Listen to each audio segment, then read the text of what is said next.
I've got the final word on the Fox News Rundown.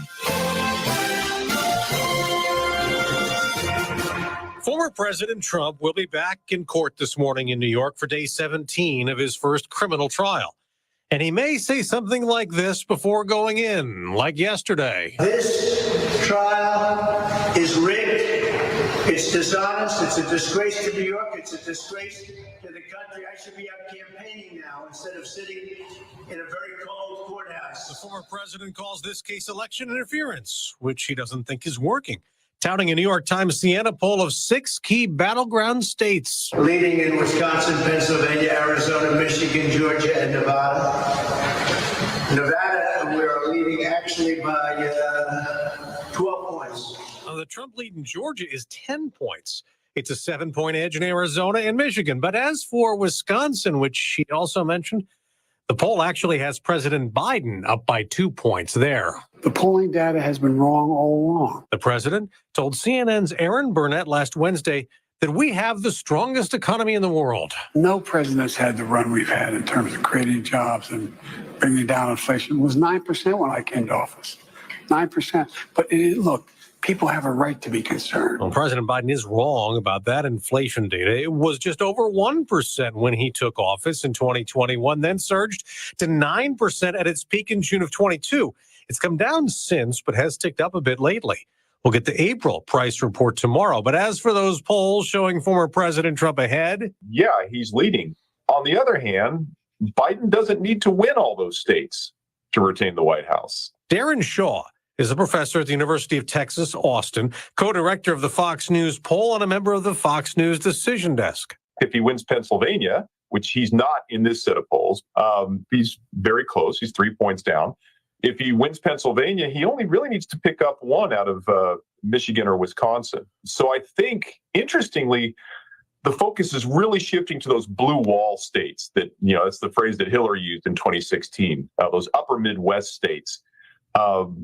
Now, that means you're conceding Nevada and Arizona and Georgia and North Carolina. And of course, Democrats don't want to talk about conceding those states. But if you concede what the reality of the polls are showing right now, those upper Midwest states are going to be decisive. And there the contest is really, really tight. So small edge to Trump. But man, I tell you, if I'm at 39% approval rating as Joe Biden is, and I'm polling some of the numbers I am with African-American and Latino and younger voters, and I'm only down a couple points and I got a path, I'm actually surprised he's doing as well as he is, given some of the internals. So where is he when it comes to that minority vote? You mentioned black voters. Former President Trump seems to think that he's going to have a much better time this time around. Do you think that's true? We polled, Fox has been running, we do our national polls every month. We've been running the ballot question since last August. So one of the problems with minority voters, Latinos and African Americans, and with younger voters is in any given poll, you don't have a large enough sample size to say anything with any kind of reliability. Okay. But if you aggregate all those polls, so we've done 7 polls now since August, asking a ballot question. If you pull all of those together, assume things are kind of constant, what we're showing, and that gives us sample sizes of upwards of 800 African-American voters, 800 Latino voters, and about 1,000 voters under 30. So those are the key groups that we're talking about that Biden really has had problems with. We're showing Trump at about 20% with African-American voters and Biden at about 70%. For comparison purposes, Biden scored 90% with those voters in 2020. That's a big change. Now, look, we should obviously the caveat that the campaign is about mobilization, that there's some data suggesting that African-American voters in the past have kind of flirted with Republican candidates before coming home. All possibly true. But right now, if you tell me Biden's going to win African-American voters 70% to 25% or so, with the remainder splitting among third parties, I'm saying Biden can't win. With Latino voters, we've got Trump at about 44%. By comparison purposes, he was in the low 30s in 2020. And with younger voters, we're showing Trump at about 45%, and Biden scored 65% of those voters last time around. If former President Trump is having inroads in those groups of voters, why is his lead not bigger? Where is he weaker than President Biden this time around? That is such a great question, and I'll give you the short answer. And the short answer is that Biden has improved his standing amongst white voters. He's improved it with seniors, not by a lot, but by a few percentage points. So that's helped him considerably. And they vote, right? I mean, that's a block of voters who they go to the polls. They don't miss as much as younger voters, for instance. Exactly. And he's doing a little better with, the classic swing group, suburban women. But he's made up just enough to keep him competitive. And there is, as you hinted at, I look at the internals and I'm like, how is this guy even close? So there's something else, though, that President Biden is dealing with. And Mark Penn, who you probably know, he was a Clinton advisor. He has his own poll, the Harris poll. He put out an op-ed the other day that said that President Biden is making mistakes, that he's doing things wrong, and he is focusing on the left wing of the Democratic Party, trying to get them on board. I know he's had a lot of negativity regarding his support of Israel, the pro-Palestinian movement on college campuses, and he said that Biden's like a scared candidate. Do you agree with what Mark Penn says? I'm reading Penn's critique is the Biden campaign is way overloaded on mobilization and activating their base and not paying enough attention to the persuasive aspects of the campaign. I think that's probably an accurate characterization right now, at least so far. The White House would say, no, look at all this outreach we're doing. Look at how we're selling, the infrastructure plan and all these, activities that are broadly popular, all these accomplishments that are broadly popular. We're doing that. Sure, I think they are in some ways, but that's not the message that's coming out. What's making the headlines are these strong moves towards the base, these concessions to make sure that his base is locked down. You mentioned the movement towards Palestine and, basically kind of saying he's very open to a ceasefire, would like to see a ceasefire. That's the sort of stuff that's grabbing attention.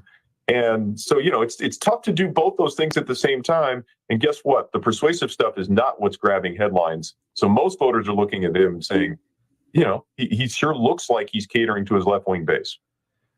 25 weeks before the election, we have a very different kind of matchup this year. This is like a movie sequel. We know all the characters. Everybody knows former President Trump and everybody knows President Biden. Who's still undecided?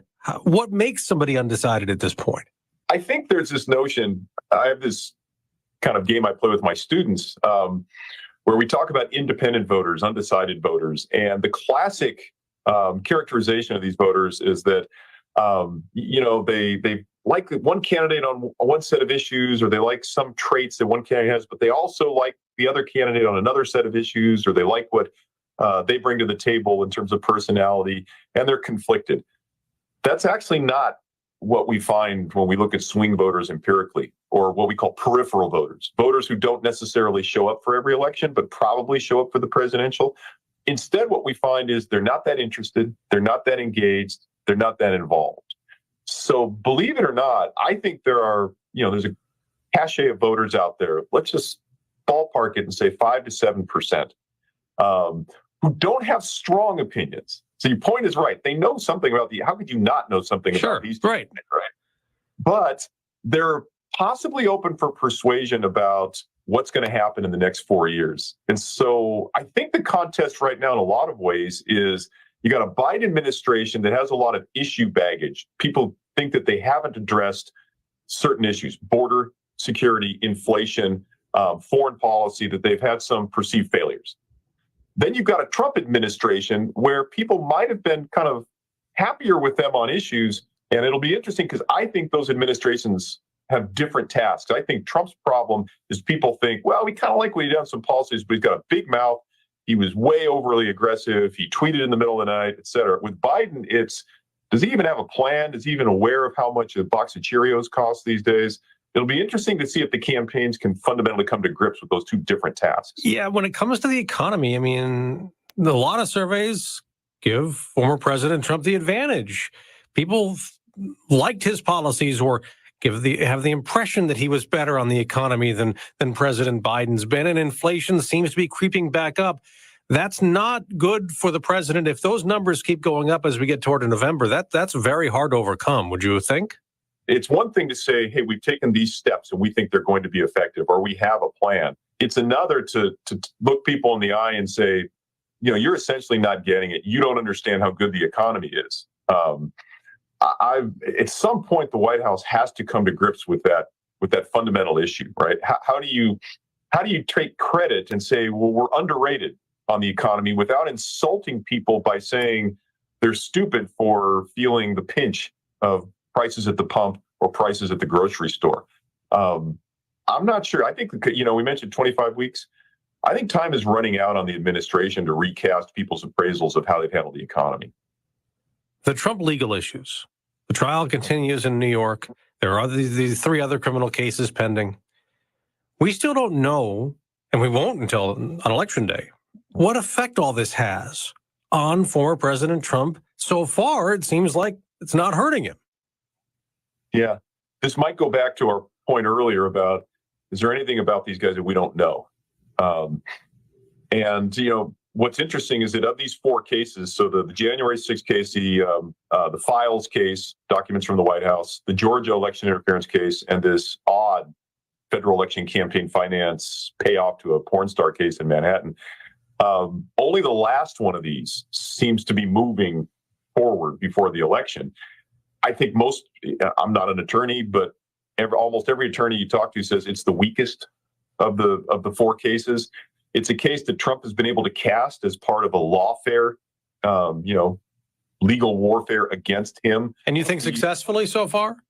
I think amongst Republicans. So again, if we keep those 2 kind of activities of a campaign in mind, mobilization and persuasion, I think he's used it effectively to mobilize his base, that he's persecuted and, hey, they can come for you. Now, I'm the only one standing between you and this, aggressive administrative legal state. But I still remain unconvinced about what the impact is going to be with respect to these undecided, unaffiliated voters. Are they going to look at this and they're going to see somebody who's been unfairly prosecuted? Or they're going to see a guy with sketchy, moral and ethical standards who's being called on the carpet for that? I'm not so sure. Darren Shaw, co-director of the Fox News poll, member of the Fox News Decision Desk, professor at the University of Texas, Austin. Thanks so much for joining us. It's always a pleasure. Thank you. This is News Talk STL at 1019, 94.1 and newstalkstl.com.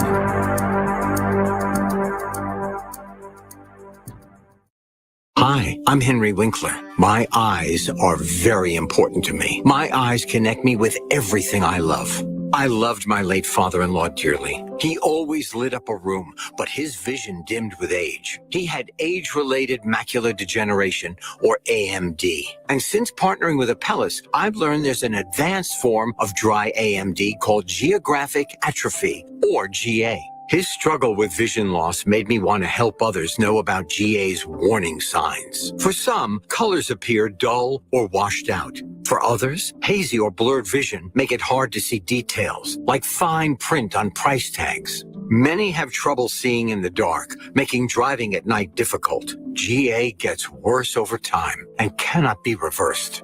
If you think you have GA, don't wait. Treatments are available. Ask a retina specialist about FDA-approved treatments for GA and go to GAWon'tWait.com. Why is Navage perfect for allergy sufferers? Rhino Systems Medical Director Dr. Howard Levine explains. If someone's exposed to allergens, they can get rid of those immediately by washing out the nose. Navage works by pulling saline in one nostril, through the nose and out the other nostril, sucking out allergens, mucus, dust, and germs. Experience on-the-spot relief so you can breathe easier, sleep better, and feel healthier. Navage is available at Sam's Club, Walmart, Walgreens, CVS, or online at Navage.com. Navage, breathe easy.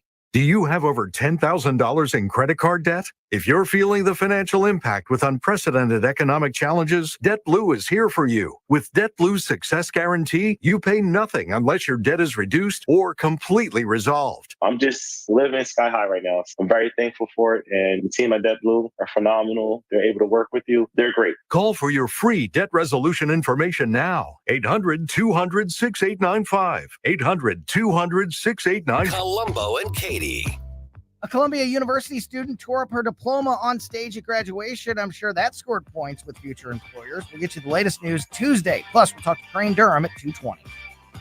Weekdays at 2 on News Talk STL. Hey, Tony Colombo here for Gutter Pros. When Christine and I bought our new house, we knew the gutters were an issue. And after meeting the Gutter Pros team, we knew that they were right for us. Gutter Pros is your all-in-one gutter service team that offers a variety of affordable solutions. And they even offer free estimates, so there's no cost to you to find out if they are right for your home, just like they were for ours. If you're having a problem with your gutters, contact the Gutter Pros now, because with Gutter Pros, water goes where they tell it to. Call them at 314-656-7195 or visit gutterpros.com. Replacing your roof is always a big deal and a big decision. That's why I want you to call my friends, the folks that we've trusted with our homestead, Eureka Contracting and Roofing. 636-938-ROOF. That's 636-938-ROOF. They are veteran-owned, over 30 years of experience in the construction and insurance industry. They'll replace 100% of your roof, siding, fascia, and gutters. They'll come to you with a personal consultation. Give them a call anytime that Mother Nature strikes you. 636-938-ROOF. Available 24/7 at eurekacontracting.com. That's eurekacontracting.com. Honesty, integrity, humility, purpose. We're looking for people that share these values. As an officer in the Springfield, Missouri Police Department, you'll train in a state-of-the-art facility, learn special skills, and most importantly, learn that being humble through it all builds a better community. Our next training academy starts soon. Work hard and dedicate yourself to the craft, and I promise you'll have some amazing opportunities. Visit gospd.com for more information. That's gospd.com. Brought to you by the Springfield, Missouri Police Department. Let me tell you what will improve the security, the beauty, the energy efficiency of your home. Durable windows from Window World. Mike Ferguson here, encouraging you to call them today, 314-993-1800. Window World uses a double-strength glass that has a lifetime warranty. In fact, that warranty covers all parts, glass breakage, and labor. Call them today. Find out what they can do for you. 314-993-1800. Once again, 314-993-1800. The left, for months now, One by one, have been begging for a civil war. every caller gets their say. We got to stop and not put these officers in situations where they feel like they have to overreact. And whether you agree We have to assume some responsibility because I'm a black man. or disagree, I think you're politically wrong. I do not need athletes to tell me. you're invited to join the conversation. Thank you for canceling all your games. Now I get it. 1019 and 94.1 News Talk STL. Wildest ride you'll ever witness. It's all of the above, and it's about to go down. Let's go! The All-Star Race from North Wilkesboro, Sunday at 8 Eastern on FS1. Now, a look at what's happening from the Fox News Rundown. Good morning. It's Tuesday, May 14th. I'm Ted Lindner. This is the Fox News Rundown. Michael Cohen taking the witness stand in Donald Trump's hush money trial Monday. His former lawyer saying the 45th president was part of a scheme to stifle stories that could threaten his 2016 campaign. Cohen expected to be back on the stand today, where he'll answer questions from Donald Trump's lawyers. And Secretary of State Antony Blinken in Kyiv today on an unannounced diplomatic mission to reemphasize American support for Ukraine as the war continues. I'm Ted Lindner. This is the Fox News Rundown. This is the Fox News Rundown. This is News Talk STL at 1019, 94.1 and newstalkstl.com. On the next, Larry Connors, USA. Michael Cohen testifies at the Trump hush trial, claiming, yes, I was a fixer. But how does that actually affect Trump? Larry Connors, USA. Now, weeknights 6 until 8 on News Talk STL. Connor Roofing. You can count on Connor. Congratulations to the awesome team at Connor Roofing for earning the 2024 National Best of the Best Award for Customer Satisfaction. Connor Roofing has now won back-to-back honors because they do outstanding work in all types of roofing, storm damage restoration, siding, gutters, both residential and commercial. We chose Connor Roofing without telling the owners, Rob and Kathy Connor. Their customer reviews are some of the best in the country. Please read them. Visit ConnorRoofing.com and request an estimate. Connor Roofing, you can count on Connor.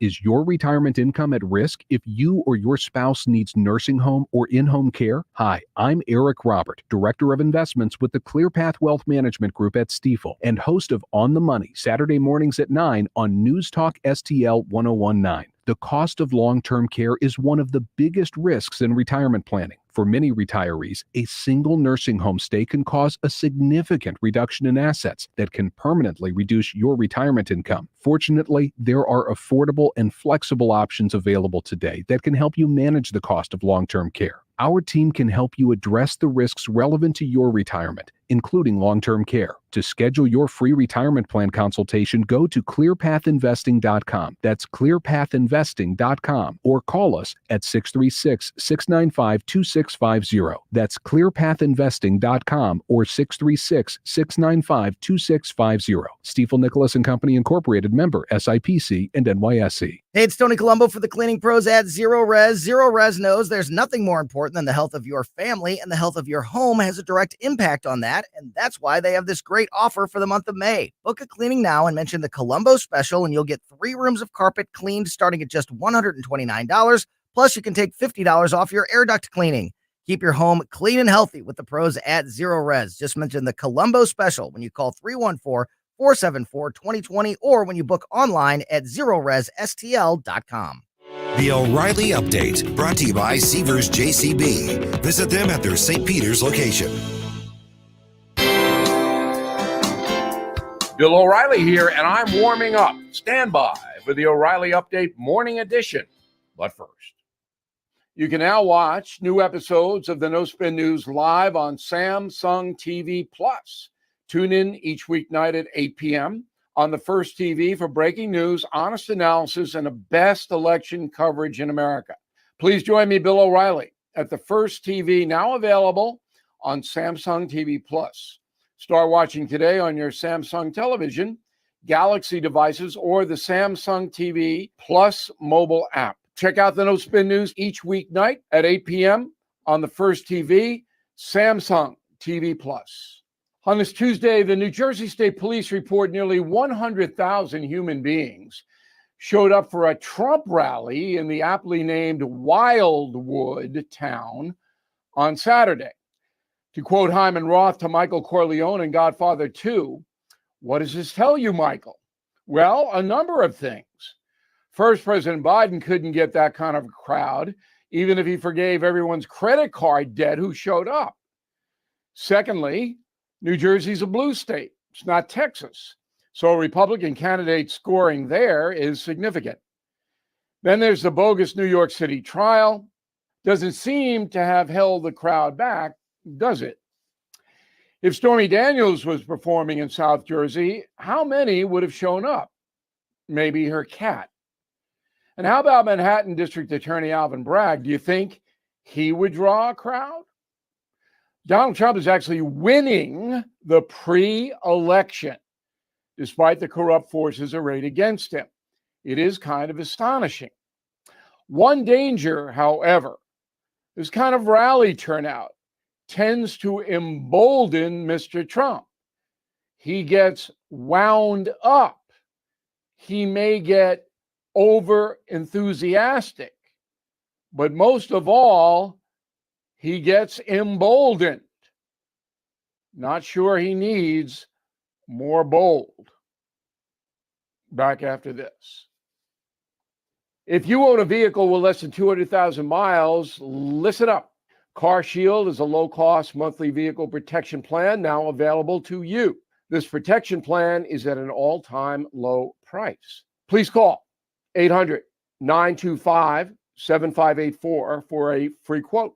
Drivers who activate today will also receive free roadside assistance and towing at no additional cost. That is 800-925-7584 right now. That is the Morning O'Reilly Update. More analysis later on. From the Michaels Flooring Outlet Weather Center. More on and off showers and thunderstorms today as a slow-moving area of low pressure passes overhead. So bottom line, have the rain gear ready once again. But much like yesterday, this won't be an all-day rain. There'll be some breaks in the action. But mostly cloudy to overcast skies will hold highs in the low to mid-70s. We're cloudy tonight. The rain finally moves out. Watch for some fog towards daybreak, down to 58 for the low. Looks like Wednesday may be the only dry day we get this work week. Partly cloudy tomorrow and 77. That's your First Alert forecast. I'm meteorologist Matt Chambers. In school sports, it's easy to see the wins, the moments that make headlines. but there's so much work that goes unseen for any of it to happen. My name is Phil Risen, and I'm the Executive Director of the National Interscholastic Athletic Administrators Association. Throughout the country, athletic administrators dedicate countless hours to making life-changing opportunities possible for student athletes through sports. Their sacrifice is fueled by the belief that every student can grow and deserves their time to shine.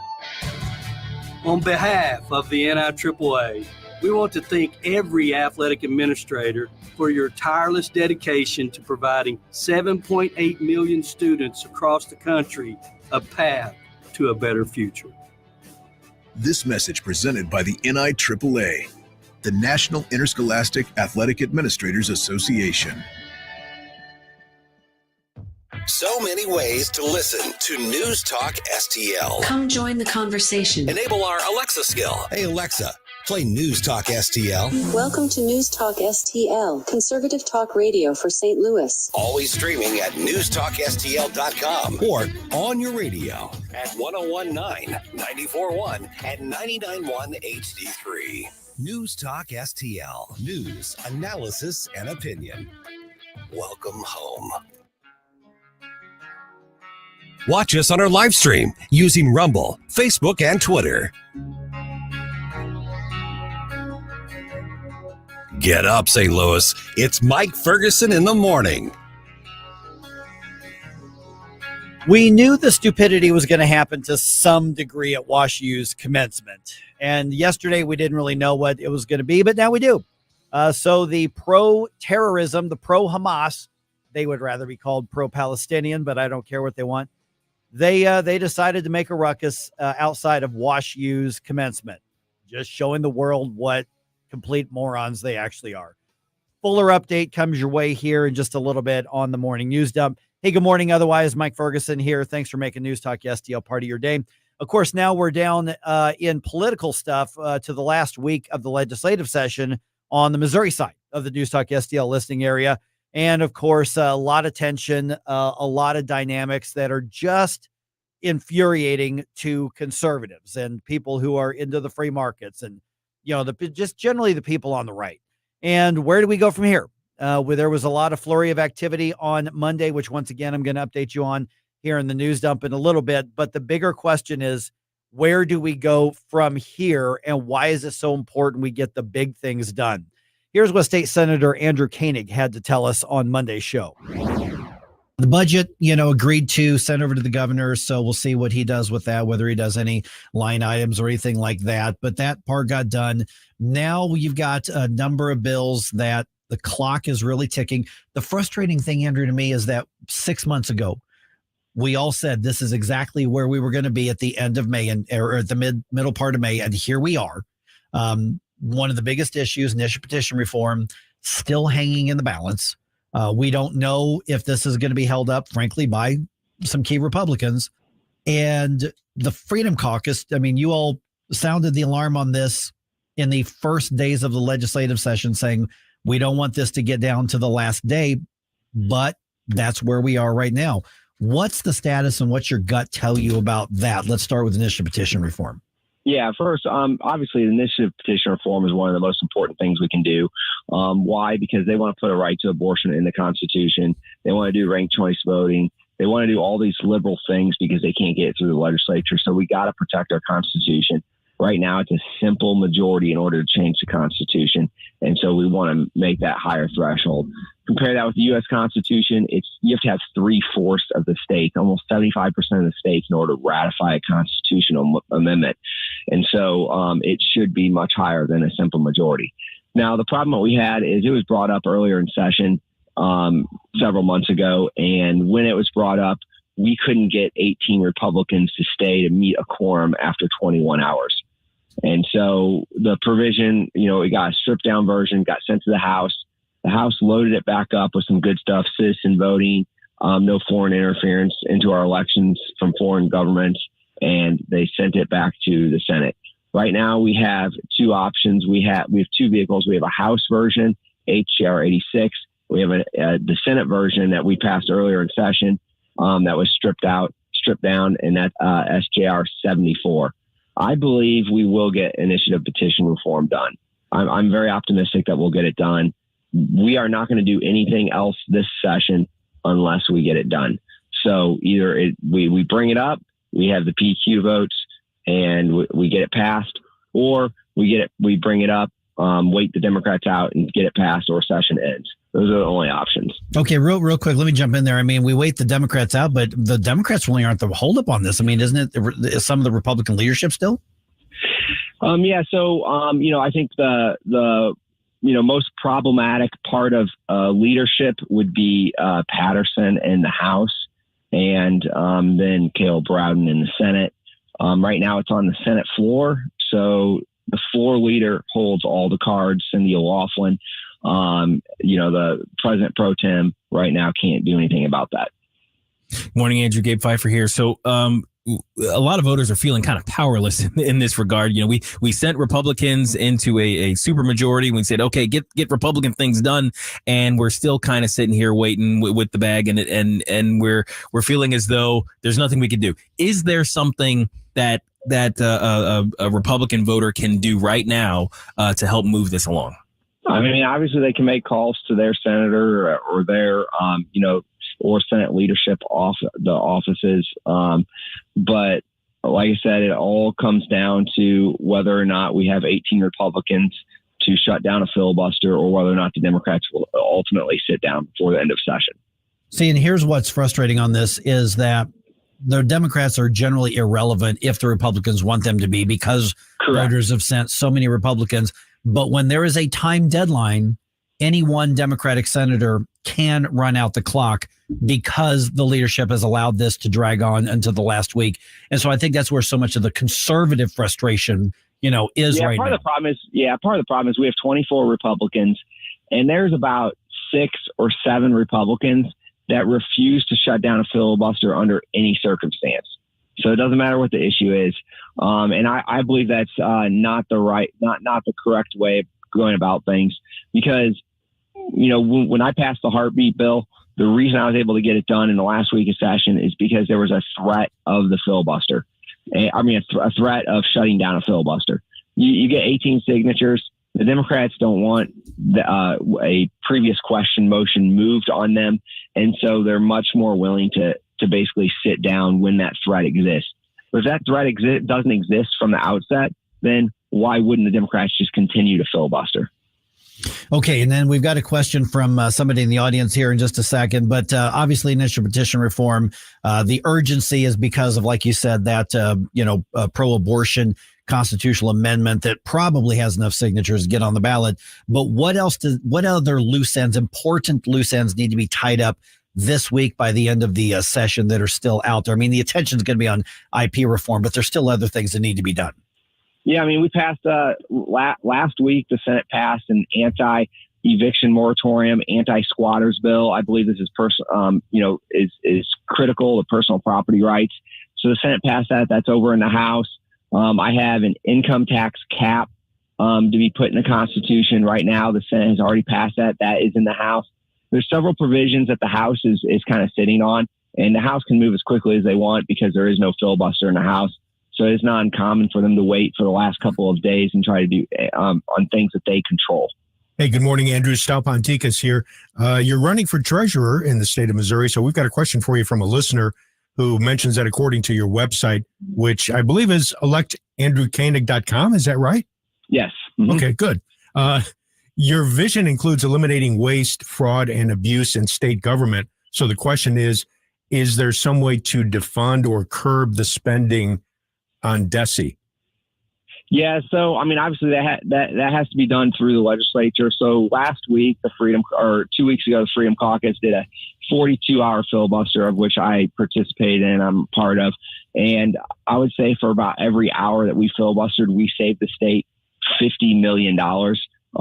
Because what happened is the House wanted a smaller budget. They wanted to cut things, including some things in DESE.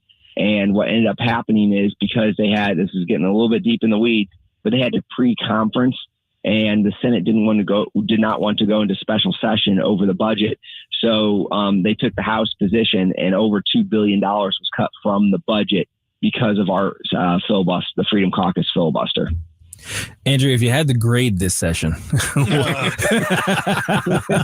what now maybe on a curve, we might give you a little grace here. What would you grade this last session?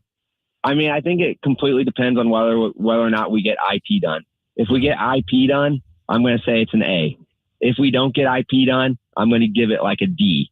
So like it's all pending on whether or not we get IP done. Republicans for years and years have been saying that we're going to get IP done, but now like we have to get it done because we're going to have an abortion, a right to an abortion in the Constitution if we don't get it done. So we're cramming for a make or break final right now. Yep. Yeah, I mean, and this is one, the abortion issue, as I mentioned earlier, Andrew, that it spotlights the importance of the initiative petition reform. But that's not the only issue. That's not why we need initiative petition reform. We've got to safeguard the Constitution because to some degree, both sides, but really the left has figured out for about, $2.5 to $3 million, you can buy yourself a constitutional amendment with a well-run campaign of professional petition gatherers. And we can't have our state at that position to where, hey, one side gets wealthy, we're just going to buy it for our special interest and other side can just wait their turn. That's just not the way you have a Constitution. But I also want to point out that the constitutional initiative petition reform would not change referendums on statutes. It's only dealing with the state constitution. Yeah, that's right. The initiative petition for statutes would still exist. Actually, it would exist for the constitutional change too. We're just raising that threshold to a concurrent majority. Right. So you have to have a majority of congressional districts in order to change the Constitution. So that way you have that geographical majority. Yeah. And so when you go back this week here, what is the status of IP reform as far as I know that it could be called by what? One of the leadership and Mary Elizabeth Coleman, they could call it and put it up for a vote at any time. But is there anything on the calendar right now, or is it a bunch of horse trading behind the scenes? Yeah. So I believe when we go into session, SGR 74 will get brought up. So right away. So that'll be the first thing we do. And like I said, we're not going to allow anything else to be done this session until IP is done. Okay. Yeah, that's I think what a lot of conservatives really, really want to hear. And it's the only thing that maybe rivals the frustration that we're talking about right now is how many people are probably going to go out on the campaign trail, say, well, I tried, I really supported it, but in the reality didn't do enough to move it forward. One thing that was very frustrating is the Democrats have only filibustered 20 hours on initiative petition reform, the number one Republican issue. And then when it came for us trying to bring up initiative petition before the budget or trying to cut the budget, the conservatives had to filibuster for 42 hours, the longest filibuster in the history of the state of Missouri. So that's definitely a little bit frustrating. We need to get back to forcing the Democrats to filibuster and forcing the Republican priorities through. All right. And once again, let's put out the website information. We've already tagged you on our social media, by the way, but people want to be in touch because there's going to be a lot of people watching this very, very, very closely. So if they want to keep an eye on your work on it, what's the best way to do it? On Twitter at Koenig for Mo. And then obviously I have my website, electandrewkoenig.com. You can also find me on Facebook. Okay, the news updates coming your way here in the morning news dump in about 2 minutes and 26 seconds right here on 101.9 and 94.1 News Talk STL.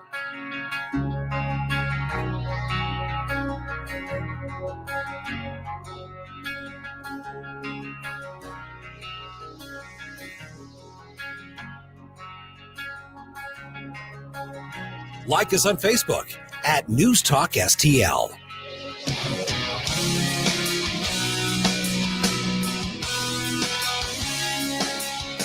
Get up. It's Mike Ferguson in the morning.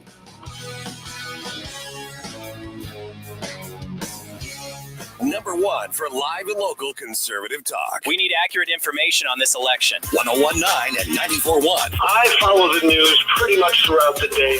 St. Louis is number one for conservative talk. News Talk STL. To all our incredible supporters, we at the David Dorn Foundation say thank you.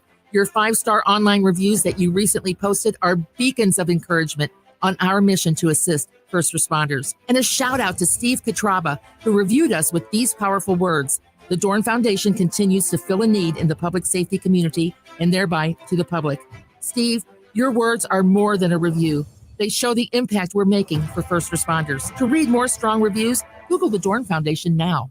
Looking for a cruise vacation? Cruise.com is offering its exclusive sale of the year to all listeners to this station. Every major cruise line, including Royal Caribbean, Carnival, Princess, MSC, and more, are on sale now. Call 1-800-507-9264 and book one of these deals while supplies last. Cruises start from as low as $39 per person per day. There isn't a better vacation value to places like Alaska, Europe, the Caribbean, South America, and more. Call one of the largest cruise specialists in the world at 1-800-507-9264. We'll find you a vacation that includes drinks, Wi-Fi, excursions, and more. Call 1-800-507-9264. That's 1-800-507-9264. Space is limited. Don't miss your opportunity to book the best deal of the year. That's 1-800-507-9264. Sponsored by Cruise.com. Hey, thank you very much for taking my call. News, analysis, opinion. Yes, I just want you to know what a breath of fresh air you people are. 101.9 and 94.1 News Talk STL. Hi, it's Randy Tobler here. Pour a big cup of coffee and catch my show every Saturday morning from 6 to 9. Right now, it's back to Mike Ferguson in the morning here on News Talk STL.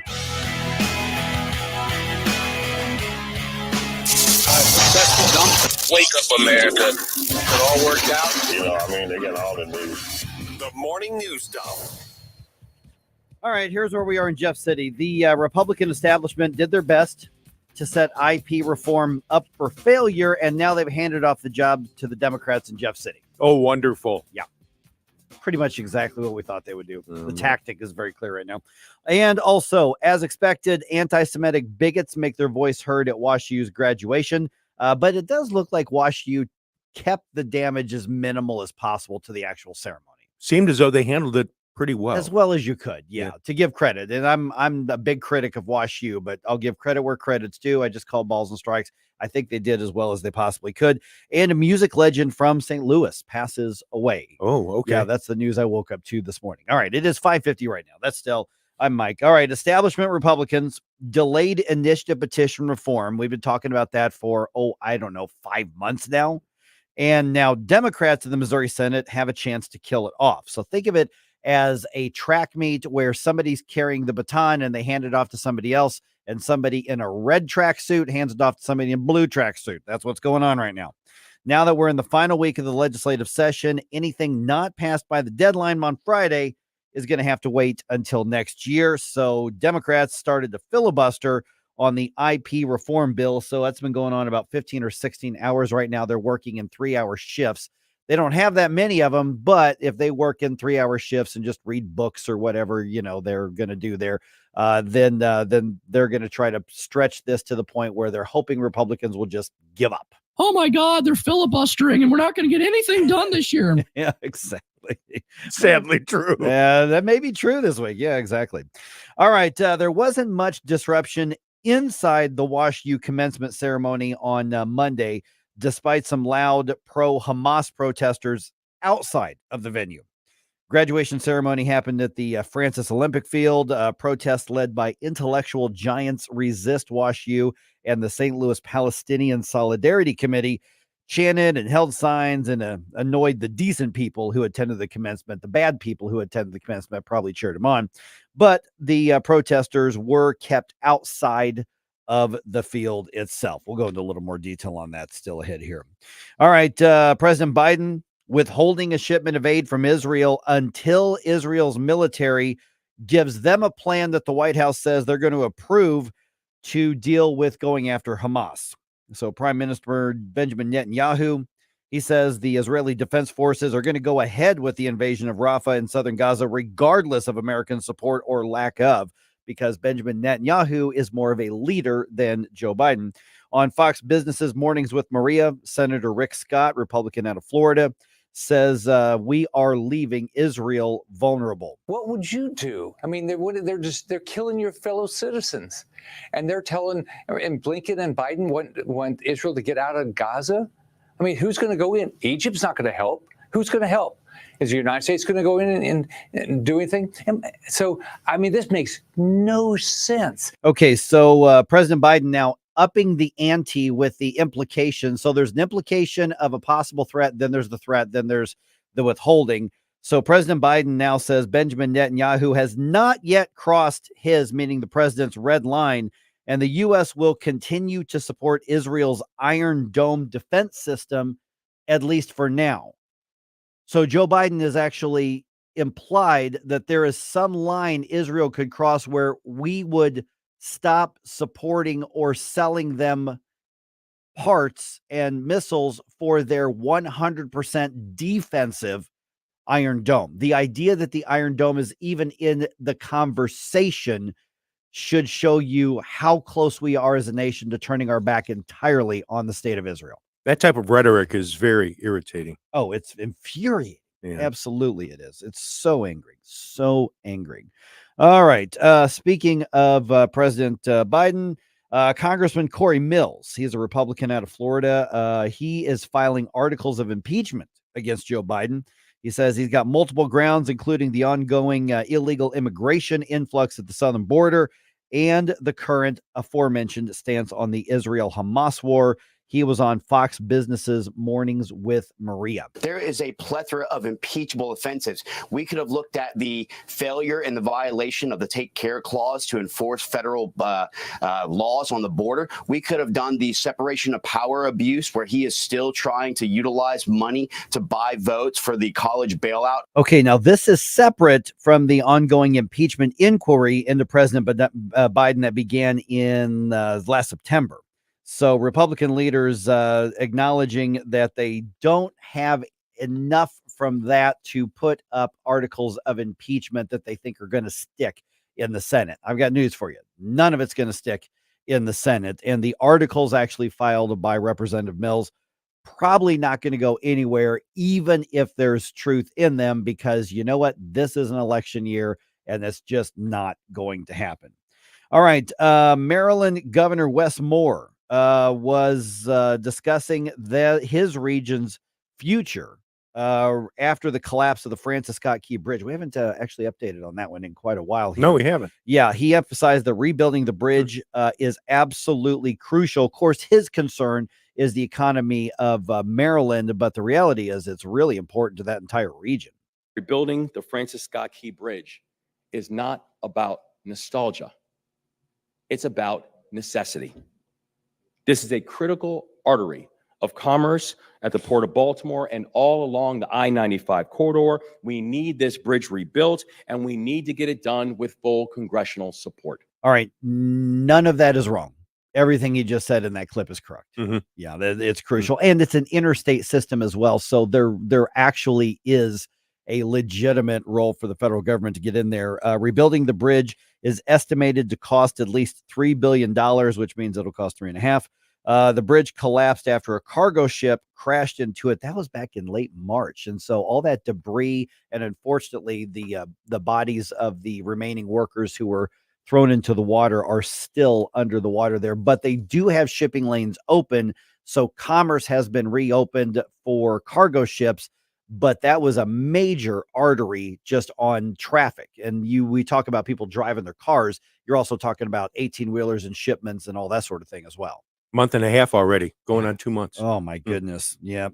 All right. Well, this was one of the first things that I woke up to this morning, is that we had a local musical legend pass away. Here's a little clip from his history. And now, from our own wonderful band at Saturday Night Live, here's David Sanborn.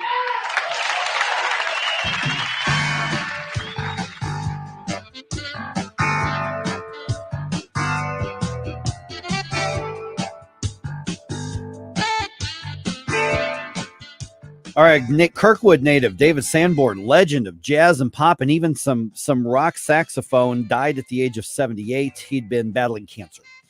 Sanborn released 25 albums, played in the Saturday Night Live band, the Letterman Show's band, with many musicians, including David Bowie, Bruce Springsteen, and Albert King. He was a 6-time Grammy winner. Great saxophone player. Yep, the Cardinals came alive in the 7th inning, coming back from a 4-run deficit, scoring 8 runs in that inning. That was part of a 10-5 win against the Angels last night in California. When it's important to you, I have it on all day at work. it's on News Talk STL. What is your message to Iran in this moment? The world's leading terror sponsor launching its first direct military assault against Israel. The administration has lost their capability to deter Iran. News, analysis, opinion. Trump faces 34 felony counts of falsifying business records. Number one for live and local conservative talk. Election interference, everybody knows it. 1019 and 94.1. News Talk STL. Hey, it's Columbo for Capriotti's Sandwich Shop. Capriotti's is famous for setting themselves apart due to their dedication to superior quality and ingredients like slow-roasted, hand-pulled whole turkey and American Wagyu straight from Snake River Farms. That dedication to superior quality is evident from the very first bite into a Capriotti sandwich. Visit Capriotti's Sandwich Shop 7 days a week at the corner of Manchester and McKnight in Rock Hill, and get more info, including how to impress at your next event with their great catering at capriottis.com. Seavers JCB has amazing deals on JCB mini excavators ranging from 2 tons to 10 tons. It's your choice to take 5 on one of these great offers. 0% financing for 5 years or up to $5,500 cash rebate and a 5-year warranty. See terms and conditions for details, but don't wait too long. These offers are for a limited time at Seavers JCB, and check out their full line of industry-leading JCB equipment. Check them out online at seaversjcb.com. The Vic Porcelli Show. Ken's sporting a really cool Trump 24 hat that our friend Grant sent us. Yeah, thanks a lot, Grant. I'm actually wearing mine. What's that supposed to mean? Because you're not. Because we took them both home. I did not. He said, you can't have, I'm having both. And then he wore it. That's why. I did not. I didn't want to mess up his hair. Hey, at least I got hair. You want to go? Oh, okay. So you want to go? Discriminating against follically challenged individuals. I'm harassed. You're harassed. Vic Porcelli, weekday mornings at 9 on News Talk STL. KLGY HD3 Clay, K270BW Belfast, KNBS Bowling Green. This is News Talk STL at 1019, 94.1, and always streaming at newstalkstl.com. News this hour from townhall.com. I'm Rich Thomason. It is not genocide. That's what Biden National Security Advisor Jake Sullivan said as about Israel's anti-Hamas offensive in Gaza. Sullivan quickly adds the administration is urging Israel not to launch a ground operation in Rafah, southern Gaza. We have a painful experience in counterinsurgency campaigns fighting terrorists in urban environments and populated areas. And we know that it is not as simple as executing a military operation and calling it a day. Secretary of State Blinken making an unannounced visit to Ukraine today. Blinken says American military aid will make a real difference on the battlefield. And Russia's President Putin will visit China this week, that according to the Chinese Foreign Ministry. Former President Trump's ex-lawyer Michael Cohen returns to the stand today at Mr. Trump's New York trial. And while the trial is keeping him off the campaign trail, it certainly doesn't seem to be hurting Mr. Trump's poll numbers. A lot of folks say if the former president can't come to them, they will go to him. Out-of-town visitors Joe Adams and Ruth Chabrock say they began lining up 6:30 Sunday night to successfully snag a seat in the courtroom. I'm exhausted, but loved every minute of it. I've never gotten in a line for this long for a concert. There was a camaraderie in the line. People very kind, even from both sides of the aisle. And they figured out creative ways to take bathroom breaks. Besides night court, there was a late night bar around the corner. At Criminal Court in Manhattan, I'm Julie Walker. 6 University of Wyoming sorority members have filed suit challenging the admission of a transgender woman to their local chapter. Watching Wall Street, the Dow futures up 25 points, NASDAQ futures 1 point higher. More on these stories at townhall.com. Relief factor, pain relief that's natural, pain relief that works, and pain relief that attacks the source of the pain. That's the experience of tens of thousands of Americans who are taking Relief Factor right now. See their incredible video endorsements at relieffactor.com and then order your 3-week quick starter pack for just $19.95. That's less than $1 a day. Find out if it can work for you like it works for me by ordering your 3-week quick starter pack today. Relieffactor.com, relieffactor.com. Be the next success story. At Progressive, we know money can't buy happiness, But money did buy your boat, where you find peace fishing, unlike at home with 3 teenage daughters. Because fish never argue about who stole whose crop top, or get mad the other fish used up all the hot water. No, they just swim around, never embarrassed to be seen with you in public. So save money by bundling your boat or RV insurance with home or auto from Progressive. And buy more happiness, or something close to it. Progressive Casualty Insurance Company, affiliates, and other insurance. From the Michaels Flooring Outlet Weather Center. More on and off showers and thunderstorms today as a slow-moving area of low pressure passes overhead. So bottom line, have the rain gear ready once again. But much like yesterday, this won't be an all-day rain. So there'll be some breaks in the action. But mostly cloudy to overcast skies will hold highs in the low to mid-70s. We're cloudy tonight. The rain finally moves out. Watch for some fog towards daybreak, down to 58 for the low. Looks like Wednesday may be the only dry day we get this work week. Partly cloudy tomorrow and 77. That's your first alert forecast. I'm meteorologist Matt Chambers. This hour of News Talk STL brought to you by Senior Memorial. Give Benjamin Schaefer a call at 314-866-8886 or visit memorialplans.com. Senior Memorial Heritage Protection.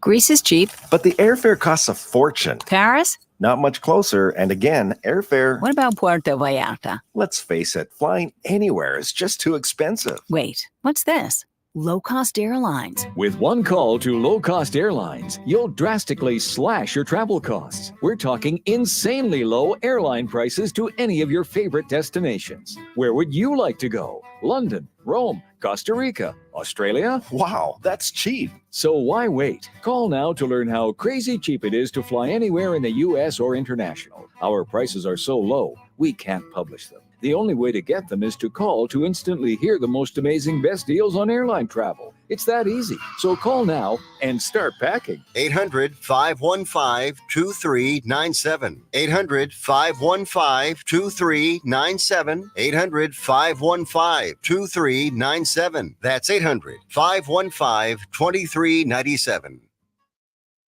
Whether at home or at work, you're mobile. So when you're mobile, stay mobile. Keep St. Louis's home for conservative talk with you wherever you go.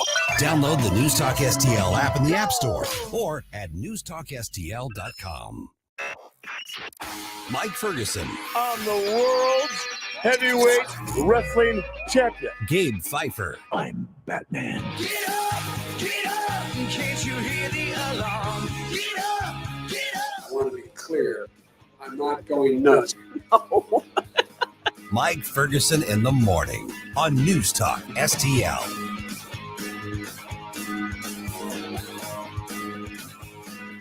All right, some stupidity happened as protesters chanted and shouted at the event headlined by Stifler's mom. So you were right. We predicted this. We predicted that at Washington University that there was going to be some sort of disruption, big or small. And it was small. And it came out to be small. Okay. Yeah. So I think as much of a critic as I am of a lot of what WashU's does, they seem to have handled this as well as you can expect. Oh, good. So we'll get the details here in just a second. Small miracles, right? Yep. Also, the porn star had her say. Now it's Donald Trump's former guy who now testified against him's turn. We will discuss what happened yesterday in the courtroom at 6:20. I'm doing this under protest. The news cycle is making me do this. I don't want to do it. Yeah. I apologize in advance. You're right. But you got some thoughts on that. By the way, we are up and running on Rumble. No issues going on with Rumble. So things are back to normal, or at least as normal as it's going to be with us three. Right. That's true. Good point. Now, while you're looking at the Rumble feed, be sure to hit the thumbs up, the like button while you're doing so. That helps the algorithm push this stream out and recommend it to like-minded folks who have Rumble accounts out there, so then they can join the conversation as well. Yeah, and also, like I said, 6:20, I'll go over what happened in the Trump trial yesterday with Cohen. Of course, that follows up the Stormy Daniels thing. And then if you got some thoughts on that, feel free to get involved at 314-912-1019, or you can send your notes on social media, and we'll try to get to as many of those as we can. Good morning, fellow rumblers. Yes, News Talk rumblers. That's right. All right, Wash, you generally contained the terrorism sympathizing protesters. Okay, generally managed to. It doesn't look like there were any disruptions within the commencement itself. There were some students who got up and walked out. Oh, okay. Walkouts or whatever. Yeah, exactly. Your presence is not required. No, it's not necessary. Hey, guess what? They got your money. They don't care that you left a little bit early. Right. They really don't. Commencement is actually for you. Yeah. So you leave and it's just like, I don't care about the thing that I paid for. Yeah. Well, and the other thing still is paying for. And we'll be paying for and the want next you to who pay knows for.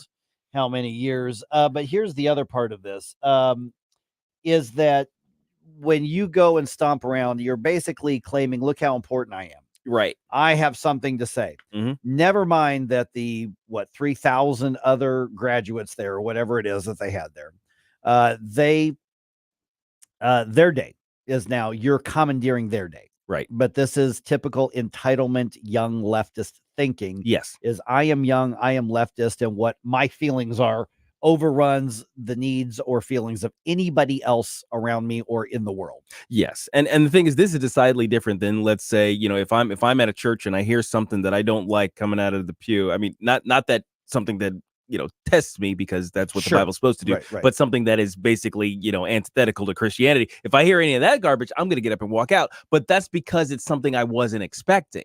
If you come to your graduation, pretty much everything's going to be like you expect. You know who the speakers are. You know all of it's going to go the way you expect it. So you showing up just to walk out, that is obviously a show. Yeah, that's a show. That's a virtue signal. Exactly. By the way, have you ever walked out of a church service?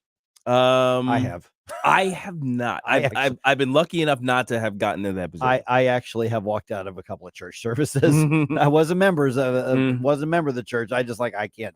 I'm not gonna. You're not gonna sit here. I wasn't stomping out. I wasn't making a scene of it. I'm just I'm not gonna listen to this anymore. No, so it wasn't due to illness. It was not due to illness. It was due to some very, very bad theology. Yes. I have wanted to walk out many other times of different churches, but I didn't. So, all right. So that's where, here's the thing is that these, these 22, 23-year-olds, 21-year-olds in some case, they really think they're important. They really think that what they're doing matters. Oh, what of course. they really think, and some of them, I mean, I don't know how you could be that dumb. I mean, at Washington University, it's supposed to be the Harvard of the Midwest. But what we're seeing is the student. Did you see the student from Columbia University walked across the stage to get her diploma? Oh, and then ripped it up. And I'm like, and she was in zip ties. She zip tied herself, so she was walking in with her zip tied hands over her big fat head. And I would have just tripped her. Yes, I would be if I was on the dais of any of these things. I would be petty AF. I would have tripped her and watched her struggle like a woolly worm trying to get up. I mean, I don't think. And if I'm her parents, I'm totally embarrassed. Oh yeah. When I saw that, I couldn't believe it. And even if her parents didn't pay for her education, if somebody else did or she had a scholarship, she embarrassed herself. She may or may not get an invitation to Thanksgiving. Well, yeah, that's the thing. In my household, when I was growing up, is that you don't do things to embarrass the family, right? Like that was actually a thing, back in the day. So yeah, if oh my gosh, I could not imagine. My dad would probably come on the stage and beat me as in front of everybody as an example. Just FYI. Oh man. So yeah, we're gonna see us next week or two, whereas the rest of the commencement happens. And the thing is that a few weeks from now, nobody's gonna remember that you stomped out, and someday you're gonna look back and that special day wasn't so special. Yeah. She busted her butt for 4 years, or who knows how many years. Supposedly. Yeah. And to do that as a wrap up to her education at that institution, that's awful. Yeah, I always and these days now I'm questioning how much butt breaking was going on there, because some of these degrees and some of the papers coming out, it's like you might as well have had Chat GPT regurgitate every feminist paper in the last 20 years and make a concise statement, a summary of it, and that's your doctoral thesis, right? And the thing is, though, who I really feel bad for. I don't feel bad that they're going to look back and say, "Man, I kind of ruined my graduation." Oh, I feel bad for everybody else, all the students who just went to school, did work hard, finished their stuff, got their degree. Yep.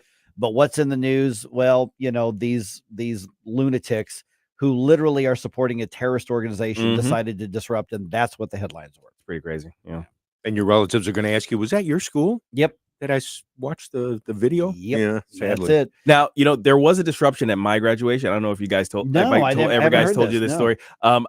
My class, the Aero Astro so we're talking course, MIT, where the Aero Astro department, the Department of Aeronautics and Astronautics, course 16 for all the other MIT graduates out there. When we were called, when it was announced that was the major that was getting our degrees, we all threw paper airplanes. You rebels. Yeah, it was. And for given what you were getting your degrees in, those had better have been good airplanes. Oh, they flew far. I I'm pretty sure mine hit another kid in the face. Nice. I actually have never walked at a graduation. I didn't show up at my high school one, and I didn't show up at my college one. I had other stuff to do. Yeah, just like I'm working. I'm like, I did. I was working the night of my high school one, and my parents had already moved to another city. I'm like, I'm not going back for that. So I literally have never done I've graduated. Yeah, but I've never actually done the graduation thing. Wow, that's interesting. Yeah, never have. It just I was like, all right, real quick here. Everybody's got cicada. Like cicada fever. The cicada fever on the brain. The bug apocalypse is upon us, right? Yeah. So the Missouri Botanical Garden is getting in on this whole situation. So in addition to like the educational aspect, you may think, well, what's the Botanical Garden doing this about bugs? Well, it turns out the cicadas, if you have a young, small tree, the cicadas could actually hurt that tree by like absorbing the nutrients for the tree. So this is like that once in whatever, 7, 8, 9, 10, 12, whatever years. I think there's 12 or a 13 and a 17-year cycle, whatever it is. Crazy like that. This is the perfect storm where it could actually hurt your small tree. There's too many. But pretty much other than that, for the small trees, the cicadas are harmless. Yeah, maybe annoying, but they're harmless. I mean, well, it's feast day for the bug eating birds. Oh yeah, this is like this is the greatest thing ever. It's like manna from heaven. Oh well, you say it's just for the birds. I've also heard some reports that say like raccoons. Oh yeah, that's possums, and even like dogs and these cicada things are really high in a lot of nutrients. Actually, matter of fact, on KMOV they did an interview at the Missouri Botanical Garden with Chris Hartley, who runs like the butterfly exhibit out there. So he does like the bug stuff. Yeah. And he actually says, hey, don't just save the cicadas for all the animals here. He says, oh boy, you can get in on this too. Check it out. I keep hearing this. Here's what he had to say. They can be sauteed, deep fried, baked. They can be put on pizza. They can be worked into ice cream. Hartley says the creepy crawlers are high in protein. And if you like seafood, you're in luck. They taste a surprising amount like shrimp, because shrimp and crabs and their relatives are also the insects' relatives. They're like cousins to each other. You're going to tell me they taste like shrimp? No, I'm sorry. I kind of don't think so.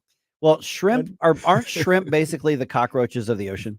Kind of. They're water bugs. I mean, shrimp, lobster, crab. They are but the thing is, they are different. They are not like bugs. Bottom feeders. My dad used to call them. You will eat the bugs and you will like it. Yeah, that's what they're trying to push on us right now. Yeah, Bill Gates. So this guy's like, oh no, you could try. I mean, I remember the last time there was the big cicada emergence, whatever, how many years ago that was. There was an ice cream place in Columbia, Missouri, that got national attention because they were collecting them and grinding them up, right? And they were serving Sprinkling cicada ice cream. Yeah, I remember that. Could not keep it in stock. There were chocolate covered cicadas at like a bodega in New York that was that was being highlighted years ago. Yeah, that's good. Now, by the way, though, in that report, did either of you guys get that sort of bubblegum shrimp reference? He was like, you can sauteed cicadas, right. Chocolate cicadas, cicada ice cream, pizza cicadas. I'm looking at that story and I'm going, there will be somebody out there who says, why not? I'll try it. Oh, there's plenty of people who love that stuff. If you have a cicada recipe, share it with us. I'm curious. Give us a call or send it to us on social media. I'm not going to eat it, but I'll talk to you about it. Olive oil can take care of a lot of stuff. I don't know if it can fix cicadas. Deep fried cicadas. So. But I will say for the trees, if you have a young tree, there are some Barbecue arborists cicadas. I've heard over the last couple of days saying that you can buy a net to go around the tree to protect it from chocolate covered cicadas. Sorry, Cicada kebab. Cicada kebab. Because apparently they absorb the sap Mm. and they get in there and that's what they do. So unless it's a young tree, cicada gumbo. Unless it's a young tree, you probably don't have anything to worry about. Yeah. Other than walking through your yard and crunch. Oh, cicada dip. Yeah, cicada dip. Queso cicada. John Cicada. Wait, that's a different guy. That's different. John Cicada. Yeah. Watch out on Flashback Friday. Oh yeah, here we go. Look out. Oh man. Now that I just thought of that. Now it's in your head. Oh geez. Blues Nuts, I think, speaks for a lot of people. He just says, I will pass on the bugs. Yes. Thank you, but no thank you. Yeah. I will eat the cows and I will eat the chickens. I Mhm. will eat the poultry. Yes. I will eat, all right. I guess I can't avoid this Trump trial stuff tomorrow. So let's talk about that. We'll get a response from the former president. Let's do it around 6:20. Got some thoughts on it? Let me know. Get involved. 314-912-1019. All at once depart, no destination, making cold my heart to fight your war. Stop it right now. Follow us on Rumble at News Talk STL. Get up, St. Louis. It's Mike Ferguson in the morning.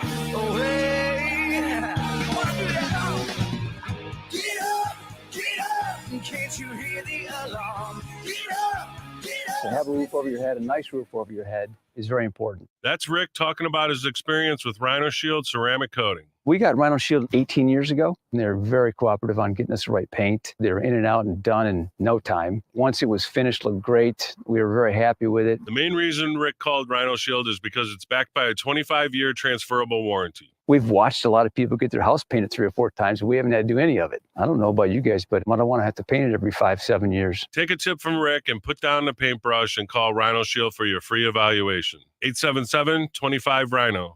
877-25-RHINO. Or visit 877-25rhino.com. We got Rhino Shield 18 years ago. Financially makes sense, especially if it's going to last like this did. Still looks great. Call now. 877-25-RHINO or 877-25rhino.com. No pain, don't Rhino. Go Rhino Shield. Never paint your house again. Rhino Shield. Looking to get a new carpet, hardwood, or tile installed quickly and efficiently in your home? Look no further than Michael's Flooring Outlet. Michael's Flooring Outlet is a family-owned and operated business with a 30-year history of offering a diverse array of high-quality options in flooring. My parents and in-laws used Michael's to rip up their old carpet and replace it. They are both happy with the product and installation from Michael's. You can shop at one of their 3 locations in Creve Coeur, Darting Prairie, or St. Peters, or you can check them out at igotfloored.com. That's igotfloored.com. This hour of Mike Ferguson in the morning is brought to you by Stifel. Request a portfolio review from your Stifel financial advisor at stifel.com. That's STIFEL.com.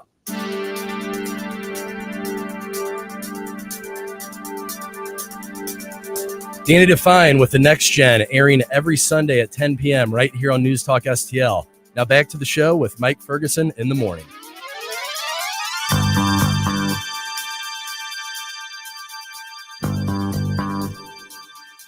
Let me just say how much I can't stay on this topic here. All right. Does anybody actually like this topic? Yes, there are people who are so passionate about Donald Trump one way or the other that they hang on every word of these trials. Oh, I mean, I know there are people who are all over it. Yeah, I but mean, does either side actually like it? Those are the CNN, MSNBC people. Well, but New York Times, either they Washington love him Post. or they hate him. Either one. Yeah, they're both. Both. They're all over the They're coverage. all over it. They're all over the coverage, but do they like it? No, I don't think anybody likes it. I think that we've got a presidential race right now that is basically becoming cartoonish. And all of these trials are part of it. I mean, think about it. 330 million Americans. If you want to call Robert F. Kennedy a real candidate, which I'm not convinced he is, but Joe Biden, Donald Trump, Robert F. Kennedy, is this not a cartoon race at this point? I think with oversized personalities and everything that goes with it. I think the term becoming cartoonish is an understatement. Maybe a pro wrestling battle royal 1980s Vince McMahon style. Coming for you, brother. Yeah. 25 weeks from today, election day. Really? Yeah. Yeah, that Jeez. sounds about right. Wow. Yeah, man. I don't like it. I know. All right, so the Trump trial circus is happening. Let's get an update on that. Got some thoughts of the weigh in on it. By the way, News Talk STL, our social media, I mentioned our Rumble is up and working today. So Rumble had some gremlins on their end. So we are back to normal on there. So please jump in on there, and Rumble's the free speech place, man. That's where they're treating us right. All right. So we're talking about the criminal trial in New York. So the big thing yesterday, and you guys notice I don't hang on the Trump trials. No.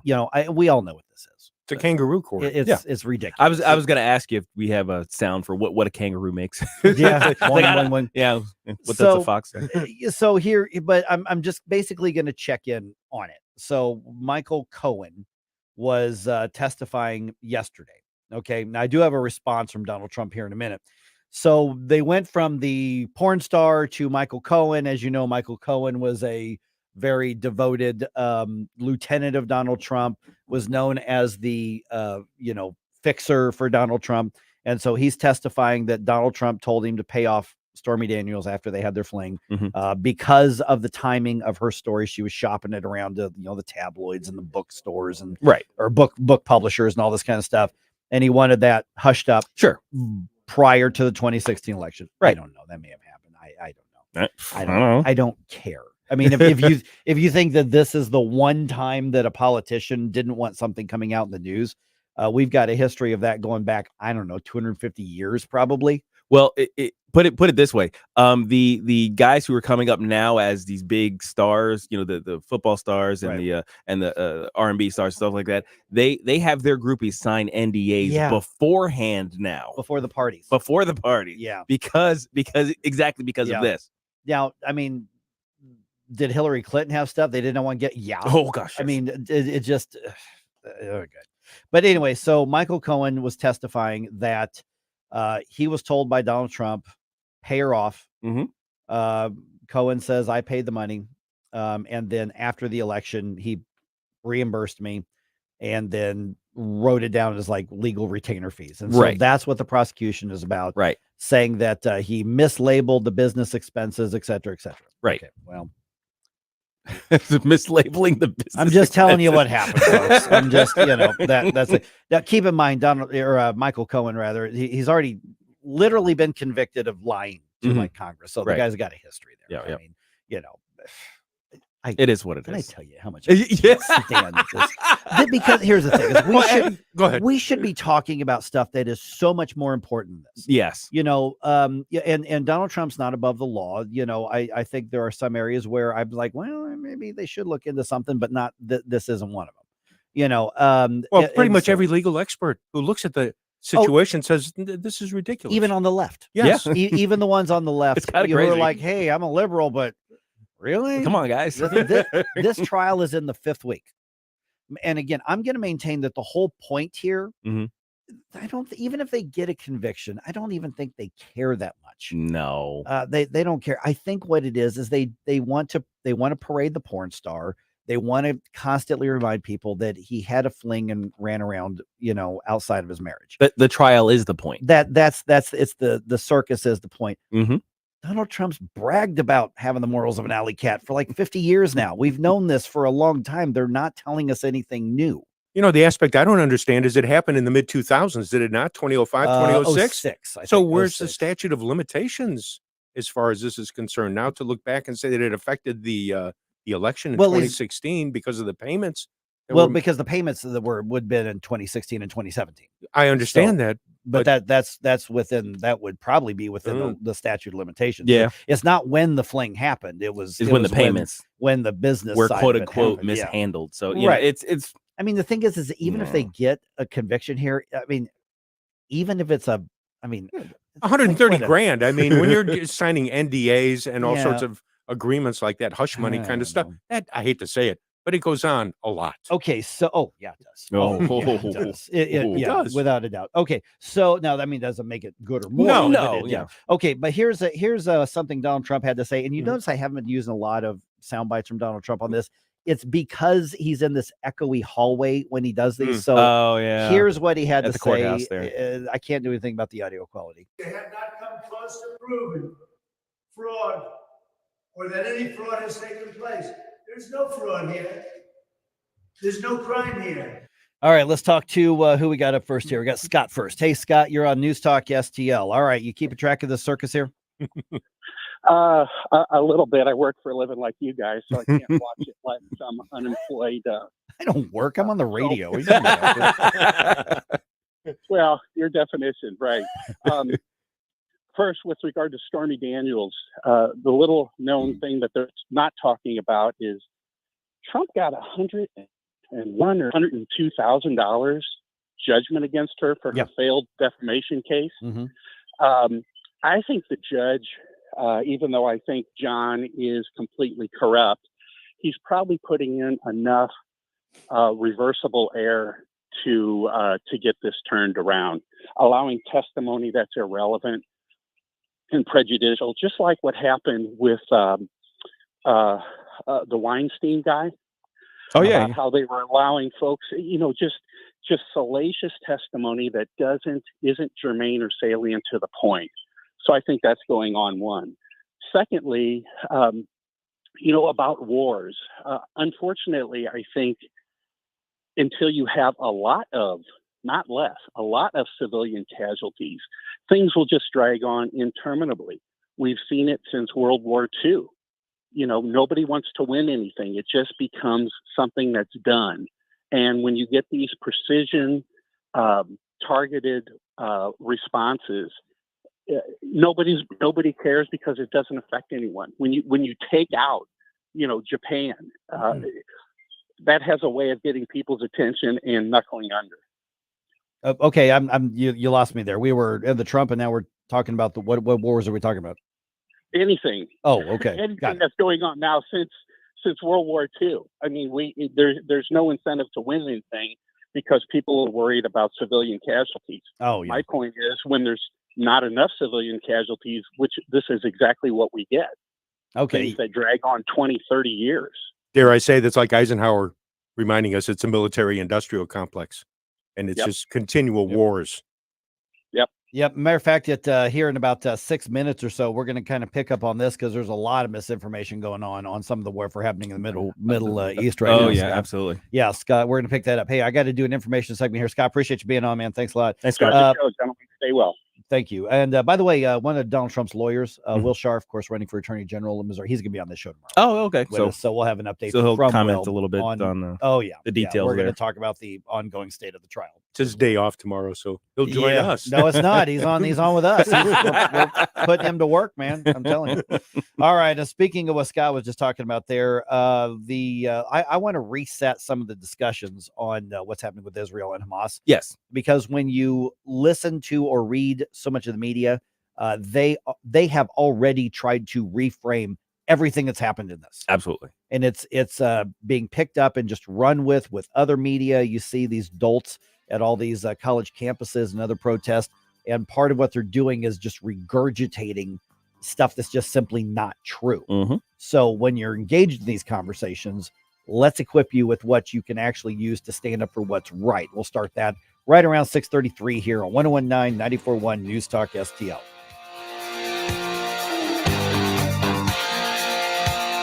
We give you news, analysis, opinion, and more. Only on News Talk STL. Mike Ferguson in the morning.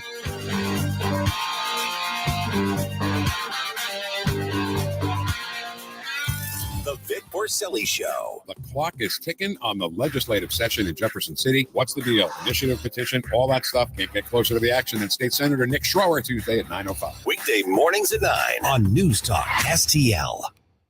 From the Michaels Flooring Outlet Weather Center. More on and off showers and thunderstorms today as a slow-moving area of low pressure passes overhead. So bottom line, have the rain gear ready once again. But much like yesterday, this won't be an all-day rain. There's going to be some breaks in the action. But mostly cloudy to overcast skies will hold highs in the low to mid-70s. We're cloudy tonight. The rain finally moves out. Watch for some fog towards daybreak, down to 58 for the low.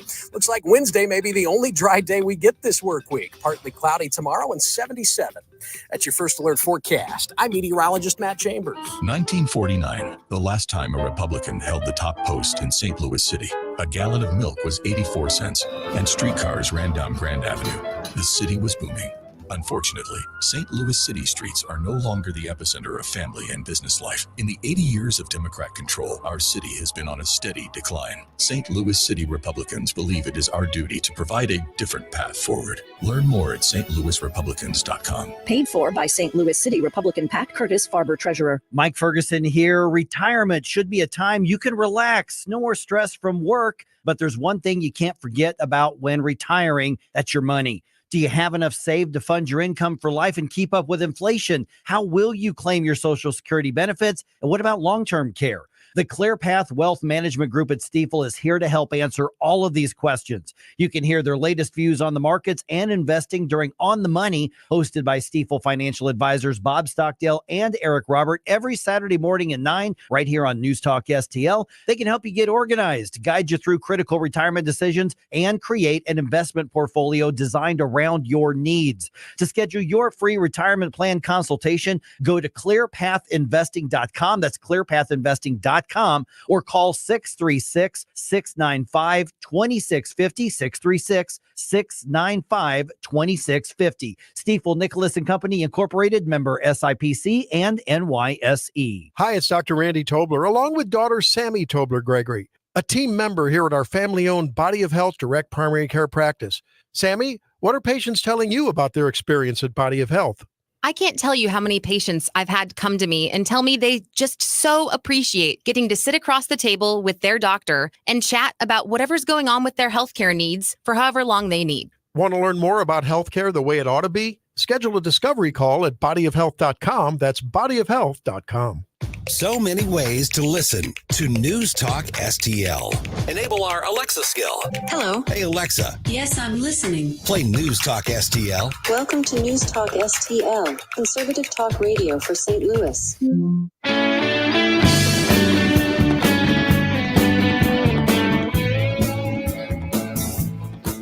Hi, Stan Bongino here, and I'm proud to be on News Talk STL every weekday from 11 to 2. Right now, you're listening to Mike Ferguson in the morning. Got a surprise especially for you. All right, I want to get to all the lies that are being told about the Middle East right here, but I do want to address something that was sent in on Rumble. Righty right. No, there will not be an on-air taste test for cicada recipes. not even on Friday during Not Today's segment. Gabe just put his head down. No, we are not doing that. Yeah. We are not doing. No. He says on-air taste test for the morning crew. Do it on Friday for Not Today's segment. No. You know what I say to an on-air taste test of cicadas? Not today's segment. Oh man! All right. I am old enough to remember when misinformation was a bad thing, right? Is that still a bad thing? Oh yeah. Well, it depends. Depends on who it comes from. It depends on who it comes from. Okay. All right. Well, we'll get that here in a second. By the way, once you've liked us on social media or done the follow thing and share thing, hopefully, don't forget our streaming app.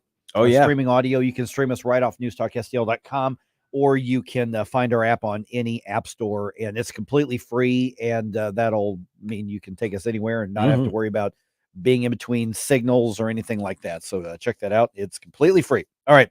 The entire basis of Israel's fight against Hamas, a terrorist organization. Yes. Can I just remind everybody of that? Terrorist organization. Was it elected by the Palestinians? Yes. Yes. The Palestinians knowingly elected an Islamic terrorist organization to be their government. Yep. That does not change the fact that they are a terrorist organization. But the entire basis of this fight, of this war, is completely lost on the media at this point. Oh, it's gone. They don't consider it a relevant point anymore. Right. I mean, if you think about the media coverage right now, okay, there is basically no mention of October 7th. Zero. None. Nope. Or the hostages. Right. Who are still in custody. Right. None whatsoever. Nah, they don't talk about that. Okay. Now keep that in mind, because here's where I'm going with this here. So when the media reports on anti-war protesters, which is what I've seen the TV and radio stations here in St. Louis do, when they're talking about the dumbasses out there at the Wash U, commencement, protesting and wanting to, interrupt Stifler's mom and all of that, who's doing the commencement. The pro-Hamas people. The pro-Hamas people. Not just anti-war, but pro-Hamas. Right, but that's the thing. They are referred to, I've seen in the St. Louis media and some national media, but St. Louis media and by like Corey Bush and a bunch of the others, referring to them as anti-war protesters. Right. That's the framing that they're taking. So That's the frame. when you're around your friends or family or coworkers or whatever, they're talking about, well, they're anti-war protesters. We've had a history of anti-war protesting. Okay, that's not true. It's simply not true. Yeah, it's not a matter that these people just don't like war, period, and they want the war in and of itself to stop somehow. That isn't actually the point that they've ever made in any of their protests. Right. So in media reports on anti-war protesters, what they really mean is anti-Israeli activists. But remember, Israel never wanted the war. Right. They didn't want this. And they've set the conditions for what would end the war too. Right. Yeah. I mean, and basically the terrorists saying we're going to stop being terrorists and surrender. And get back the hostages. Yes, and give back the hostages. So this is important to remind people that when they're saying these are anti-war protesters. No, they're not. They're pro-war protesters. If you've got a Palestinian flag and you're yelling free Palestine, you're not an anti-war protester. You're an anti-Israel protester because Hamas started the war, and there is no possible way that they were surprised when Israel said, that's it, we're coming after you. You know, I found a surprising clip the other day of Hillary Clinton explaining the multiple times that the Palestinians could have had a state, could have done the whole, we're going to coexist and live peacefully with our own state. You know, she talked about her, Clinton's, her husband's efforts. There was another deal after that. There was the clearing out of Gaza by Israel, basically giving them a de facto mini state. Every one of those times that the Israel offered peace, essentially, it's like we're okay with you living there. Even the Palestinians rewarded them with rockets and attacks, and something as horrific as October 7th. Yeah, and here's the thing: there is no mention anymore. You talk about all the media coverage and everything, or no mention anymore of humanitarian aid. I'm using air quotes here, being intercepted by Hamas in Gaza. Oh, yeah, that's right. Because that happens. Yeah, every even time. Leftist international bodies have confirmed this. It is not a disputed statement to say Hamas intercepts the aid that's supposed to go to the civilians. So when, Anthony Blinken or Chuck Schumer or any of those, although Chuck Schumer, being from the area he is in New York, he is very careful not to go anti-Israeli. He tiptoes. He's actually not as far to the left on this as Biden is. Well, he is Jewish. Yeah, that's true. He is. Yeah. So when not that means much these days, but anyway, I'm just saying. So when you're talking about the humanitarian aid being intercepted, we know that's happening. Yeah, that's not a controversial statement. That's not a disputed statement. But media doesn't want to talk about that. The left doesn't want to talk about it. They want to claim Israel is inhumane by blocking humanitarian aid, whereas Israel is sitting there going, no, we're not feeding the people who are trying to kill us because they take most of the humanitarian aid. Yeah. And by the way, the civilians trapped there are trapped there by Hamas to be used as human shields. And America's left, in particular, has basically said, well, okay, so they're being used as human shields. They're held there against their will. You can't kill them. So let the terrorists plan and rebuild and attack. Because civilians, right. Okay. Yeah, they're giving away the store in that regard. They're just saying, okay, well, civilian human shields work. It's what they're saying. We want the human shields to work, right? So why would they stop doing it? Okay, so get this now. Also, if you missed it, and you'd be forgiven if you did, because it didn't have a lot of coverage, but the United Nations even is admitting that the number of civilian casualties, particularly children's casualties, nowhere near what's been reported. Yeah. They're now blaming the fog of war, of course, for overcounting Gazan child deaths. So we're going to reduce the numbers. Oh, huge numbers. Okay, so in mid-March, the UN Children's Fund said over 13,400 children had been killed in Gaza by Israel. Where did they get that number? The Hamas-run Gazan Health Ministry, which they treated like a legitimate organization. Yeah. Okay, so Catherine Russell is the director of UNICEF, said in a television interview on March 17th that the numbers are, in her words, staggering and really shocking. She says, we haven't seen that rate of death among children in almost any other conflict in the world. Oh, so it's unique, right? Right. It's because the Jews are involved. And even Hamas has now had to admit that those numbers are off by at least 40%.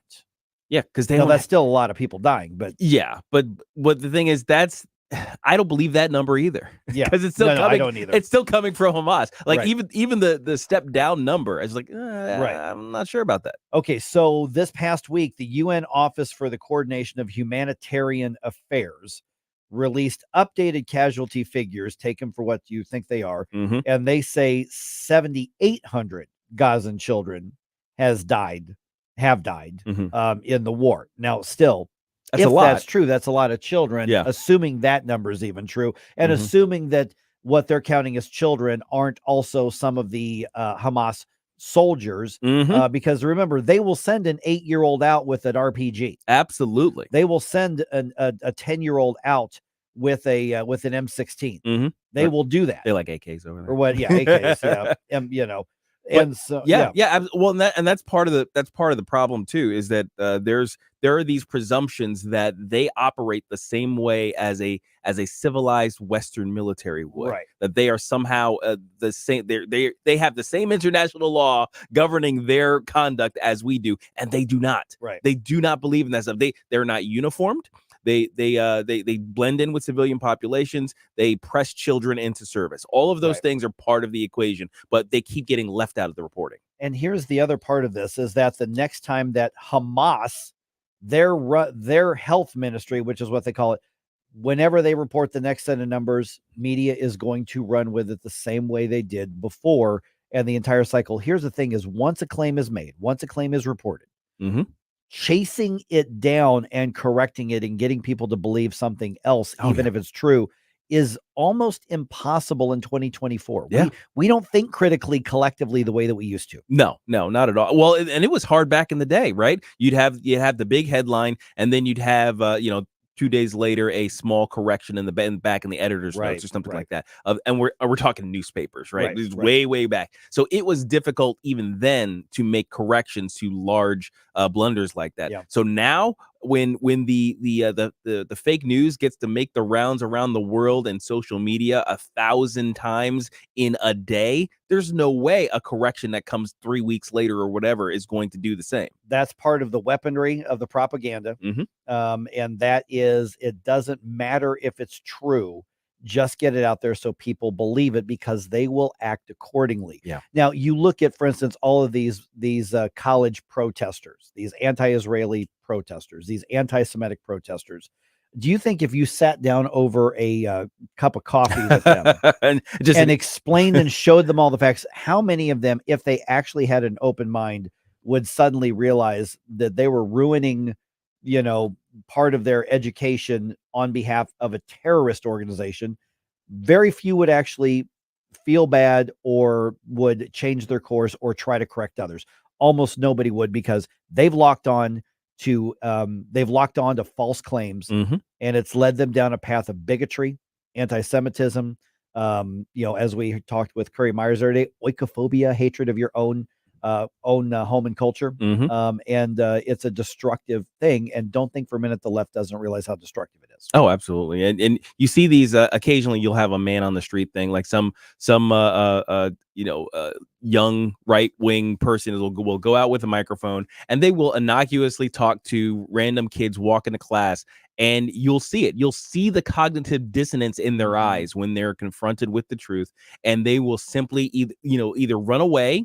Oh, you know what? I really got to get to class. I'm sorry, I can't keep talking to you. Or they'll completely discount the information that you gave them and double down on their current position, because that's how they were trained. That's how they were trained since kindergarten, and I'm not even kidding, K through 12, and now, multiple years in higher education. That's all they know. Hey, that's our entire education system going back to the industrial age, industrial revolution, man. It is all about creating mindless drones who simply obey and do what you're told. And that's what we have in this country. A lot of them. Break free of it, people. All right, let's dump some news on you right around 6:50 here on 1019 94.1 News Talk STL.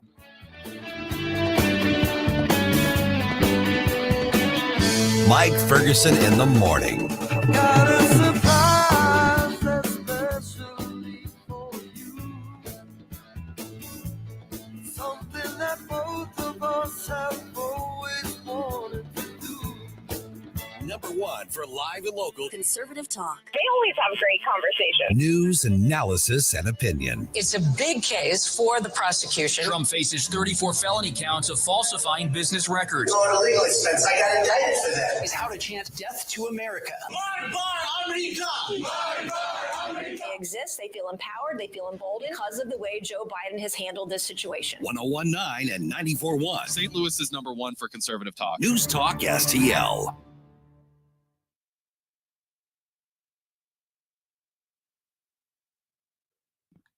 I've got an announcement for you, from my friends at Window World here. Remember, I keep telling you how they are the best for less, and we've told you about the double strength windows. We told you about the lifetime warranty, told you about the phenomenal customer service, and I'm going to continue to remind you about this. You're talking about a business owned and run by St. Louisans who treat St. Louisans the way that St. Louisans should be treated.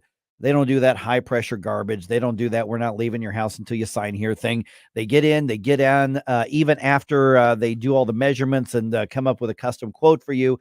They try to be out of your hair in about 45 minutes and let you make your own decision. I was talking to my friends over there just last week, and they said, you know what?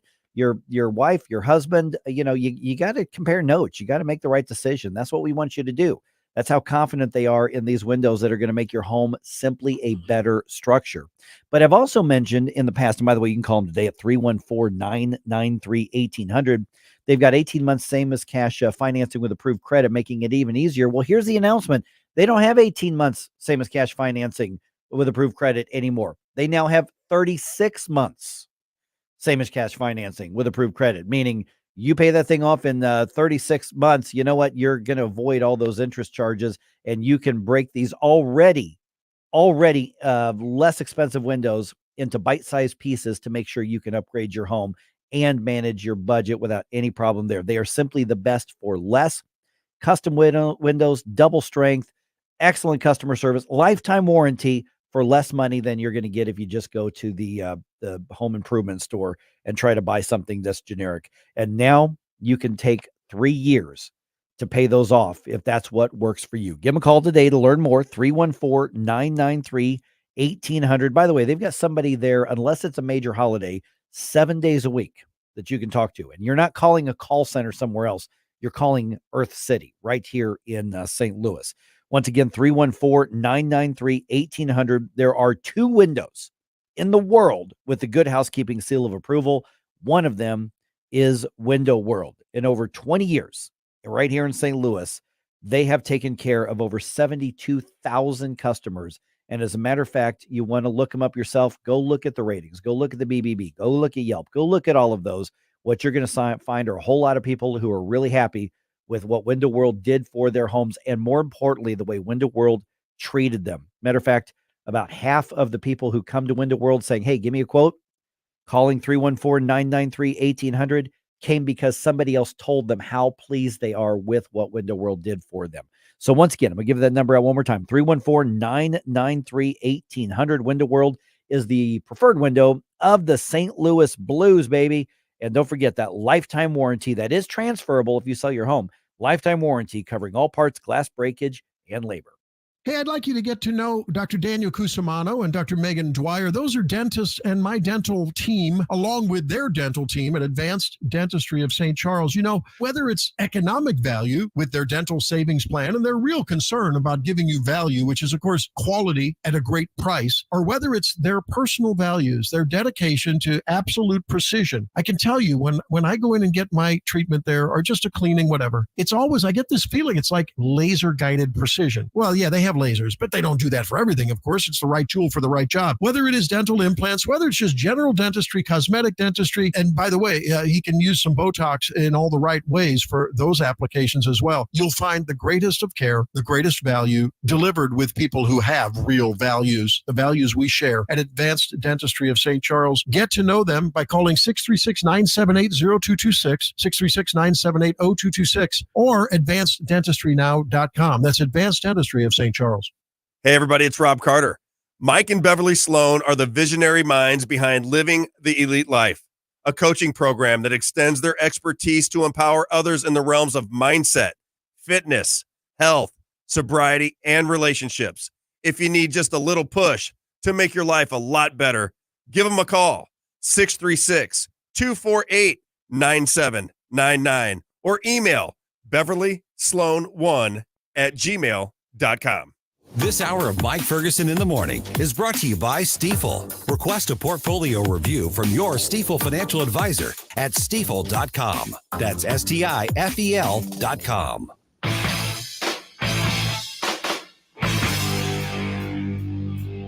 Hello, morning people. Tony Colombo and Katie Fitzpatrick here. Thanks for listening to Mike Ferguson in the Morning here on News Talk STL. And don't forget to join us today at 2 for Colombo and Katie. See you then.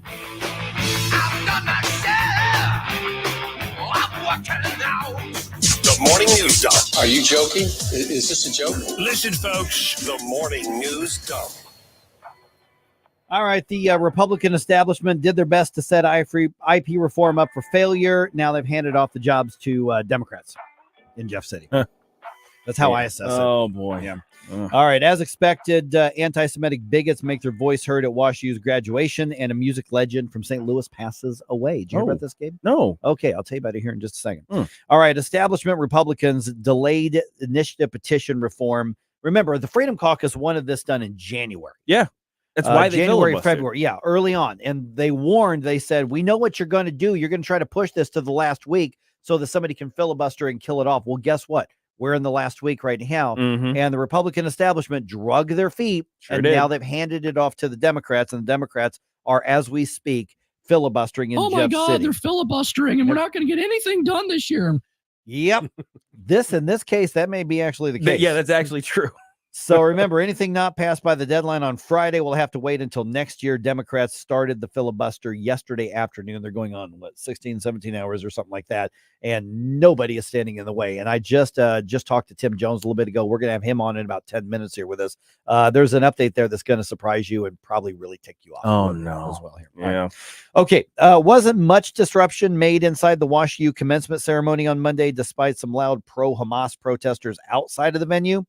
The graduation ceremony happened at the Francis Olympic Field. Protests led by the intellectual giants of Resist WashU and the St. Louis Palestinian Solidarity Committee chanted, held signs, and annoyed the decent people. I'm sure they encouraged the other people who attended the commencement, but they were kept outside of the field, and other than a few students booing and walking off, there really weren't that many disruptions. Oh, good. That's something for at least for the decent people who go to WashU.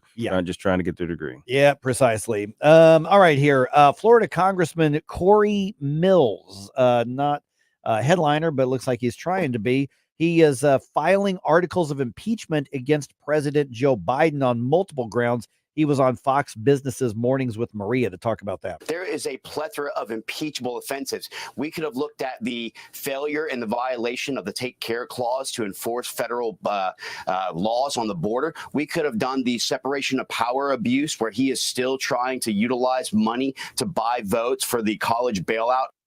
Okay, now keep in mind that these are going to be separate from the impeachment inquiry that started back in 2023. Neither of them is going to come to fruition. Joe Biden is not going to be impeached. And he's not going to be convicted. Of course. Yeah. I mean, this is kind of show stuff too. Right. But it is interesting when you look at the accumulation of stuff that's, I mean, horrible. I don't know if it's impeachable, but yeah. All right. Maryland Governor Wes Moore discussing the region's future. Of course, now the collapse of the Francis Scott Key Bridge earlier this year. He's emphasizing that rebuilding the bridge is crucial to the economy. Now, he's referring to his state of Maryland, but really that whole region. Rebuilding the Francis Scott Key Bridge is not about nostalgia. It's about necessity. This is a critical artery of commerce at the Port of Baltimore and all along the I-95 corridor. We need this bridge rebuilt, and we need to get it done with full congressional support. Okay, everything in that soundbite is absolutely correct. Yeah. I'd almost say that it's minimizing it because that's a national hub because it's a thoroughfare for international deliveries. Yeah, the rebuilding the bridge is estimated to cost about $3 billion, which means it'll probably actually cost about $3.5 billion. Yeah. Bridge collapsed in late March. All right, boy, this is the news kind of I woke up to this morning. A St. Louis musician passing away. And now, from our own wonderful band at Saturday Night Live, here's David Sanborn.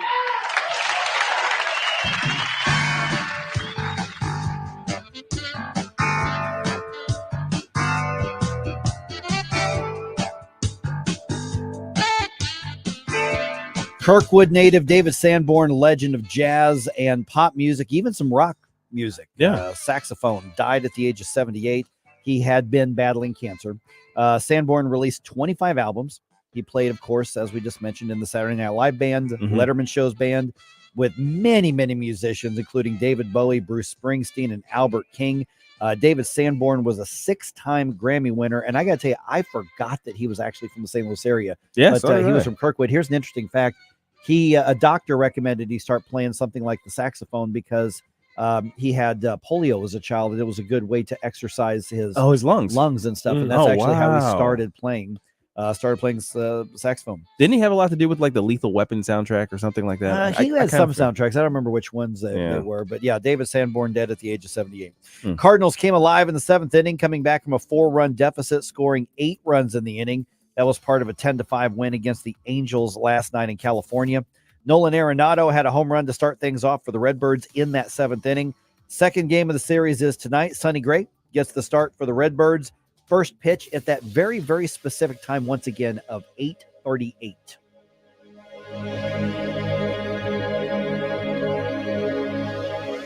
Tim Jones here. I'm with Eric from Newsteaders, Newsteaders Fine Jewelers. Eric, Newsteaders has been around since 1961. Tell us the story. Well, Richard started this 62 years ago, and we've stayed a local family-owned store since then. We've actually got 3 generations of Newsteaders working in the store. Richard, his wife, his daughter, and his granddaughter, and we all love what we do. We're kind of a St. Louis family tradition, and we do a lot of unique and one-of-a-kind custom pieces, as well as repairs. There's basically nothing that we can't do, and all of our work is done on site, so you can feel secure knowing that your jewelry never leaves, which is unusual now. And we can computer generate images of custom pieces if you want to go custom. We can take that old jewelry that you're not wearing, and we can turn that into something new that you absolutely love. Newsteaders, a St. Louis jewelry tradition since 1961. Stop by and find out why. 2961 Daughtery Ferry Road, or on the internet, wowdiamonds.com for Newsteaders Fine Jewelers.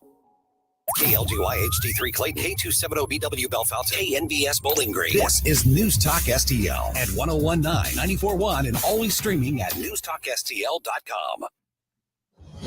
News this hour from townhall.com. I'm Rich Thomason.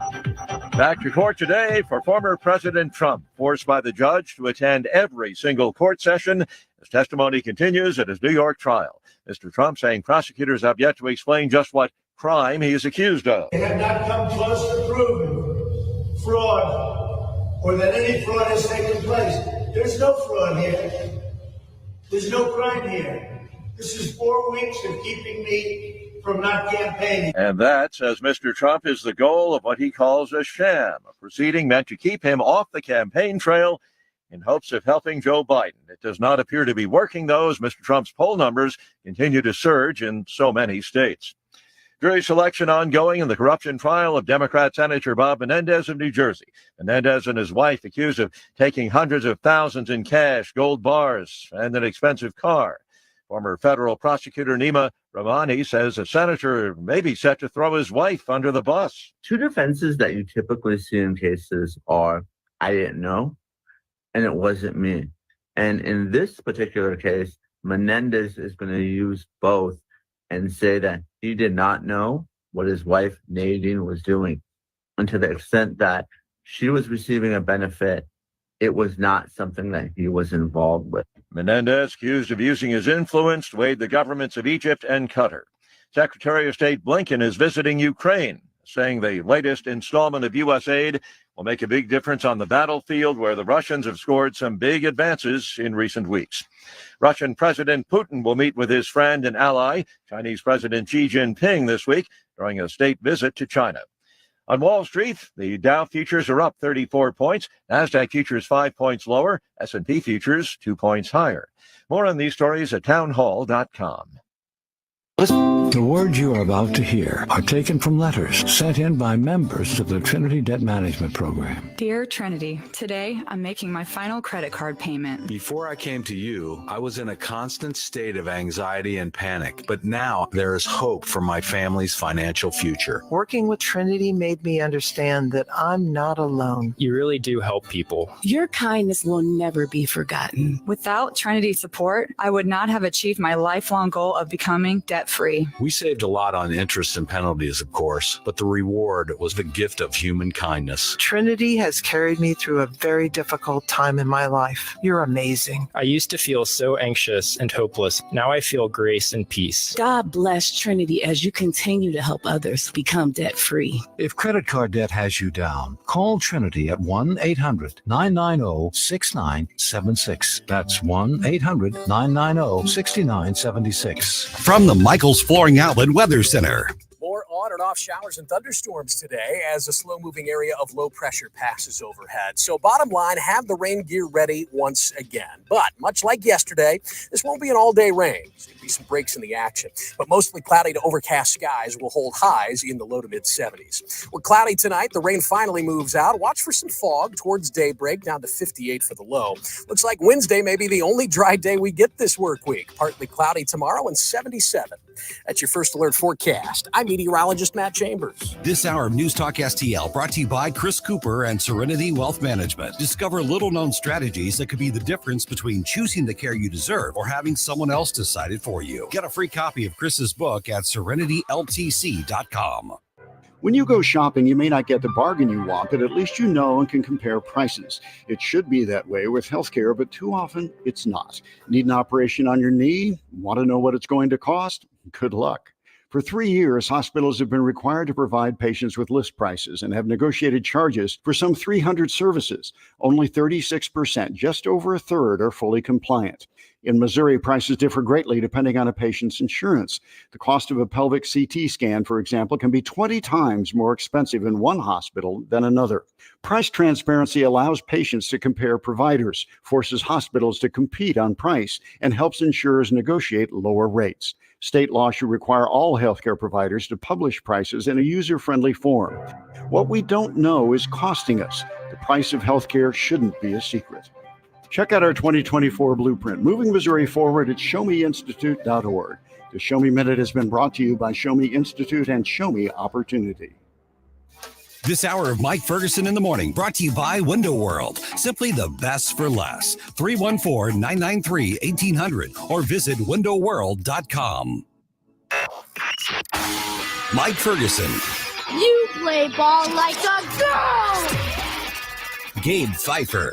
Triple dog Darian! Get up!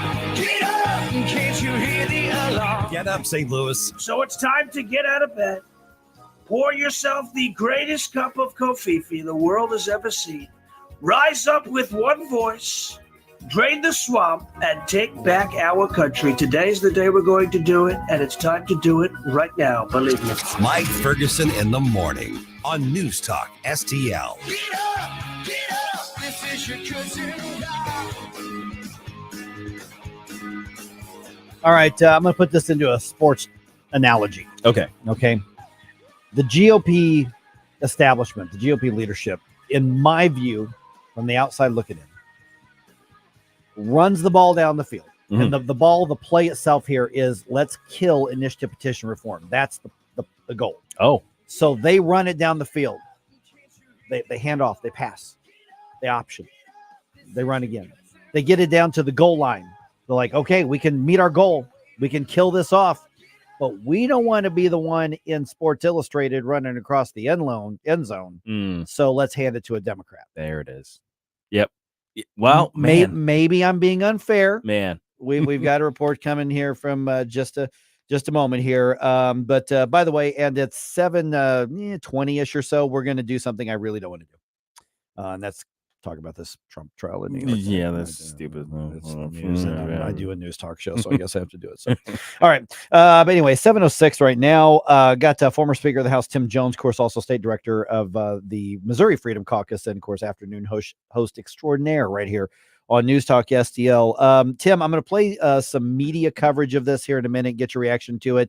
But set me straight or confirm what I just said. Is that analogy fair, or am I being unfair to the Republicans in Jeff City? Because I've been kind of hard on them. Good morning, Mike. Gabe Stell. No, Mike, you're right on point. You've been right on point this entire session in your framing and discussion and dissemination of what's going on with initiative petition reform. Look, this is by my count, at least, and I think I'm being conservative, this is at least the fourth filibuster involving Senate Bill SJR 74, the initiative petition reform, which is simply a reform to prevent our Constitution from continuing to be the playground of out-of-state leftist billionaires. Look, the left uses our initiative petition process to circumvent our legislature and to, basically commit abominations on the Missouri Constitution. No one is taking away the people's right to amend our statutes via the referendum process. That is not being touched at all.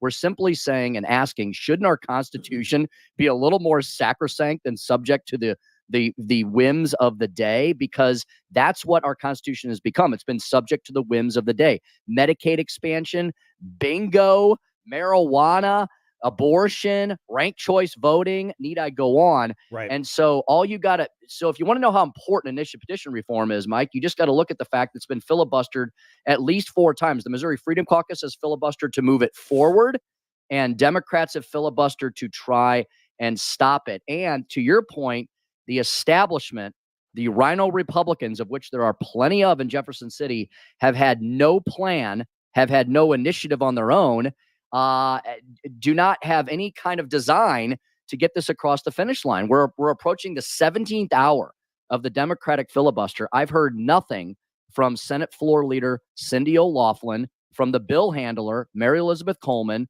from the Senate President Caleb Rowden. This is the number one priority of Republicans in the state of Missouri and has been for nearly 7 sessions now. None of those Republicans have said anything about how they plan to get initiative petition reform across the finish line, even though by their own definition, it's been a priority for them for the last 6 or 7 sessions. Yeah, in theory. Tim, all right, I'm going to play a piece of a news coverage of this and get your reaction to how the media is framing this. But just what you said, I was thinking about this yesterday afternoon back at the House. And when you talk about protecting the state constitution, you mentioned all the things that are now written in the state constitution. You mentioned the casinos. You mentioned recreational marijuana, medical marijuana. You talk about all of these things that certainly there's a role for government regulation and rules and stuff like that in there. But when you circumvent the legislature, literally the special interests of those industries wrote their own regulations into the state constitution. I mean, my God, couple election cycles ago, there was literally one rich guy who tried to write his own name into the Missouri state constitution because he knows that with a few $1,000,000, you can do it. Now he got beat by another amendment, but that just shows you that this isn't about preserving the access for the people. This is about preserving the ability of special interests to buy their own regulations on their own industries, which usually is used to keep competitors out. That's exactly correct. Our Constitution needs to stop being as I said, the playground of out-of-state leftist billionaire and in-state special interests. It's not supposed to. The Constitution is not meant to be an alternative legislature, right?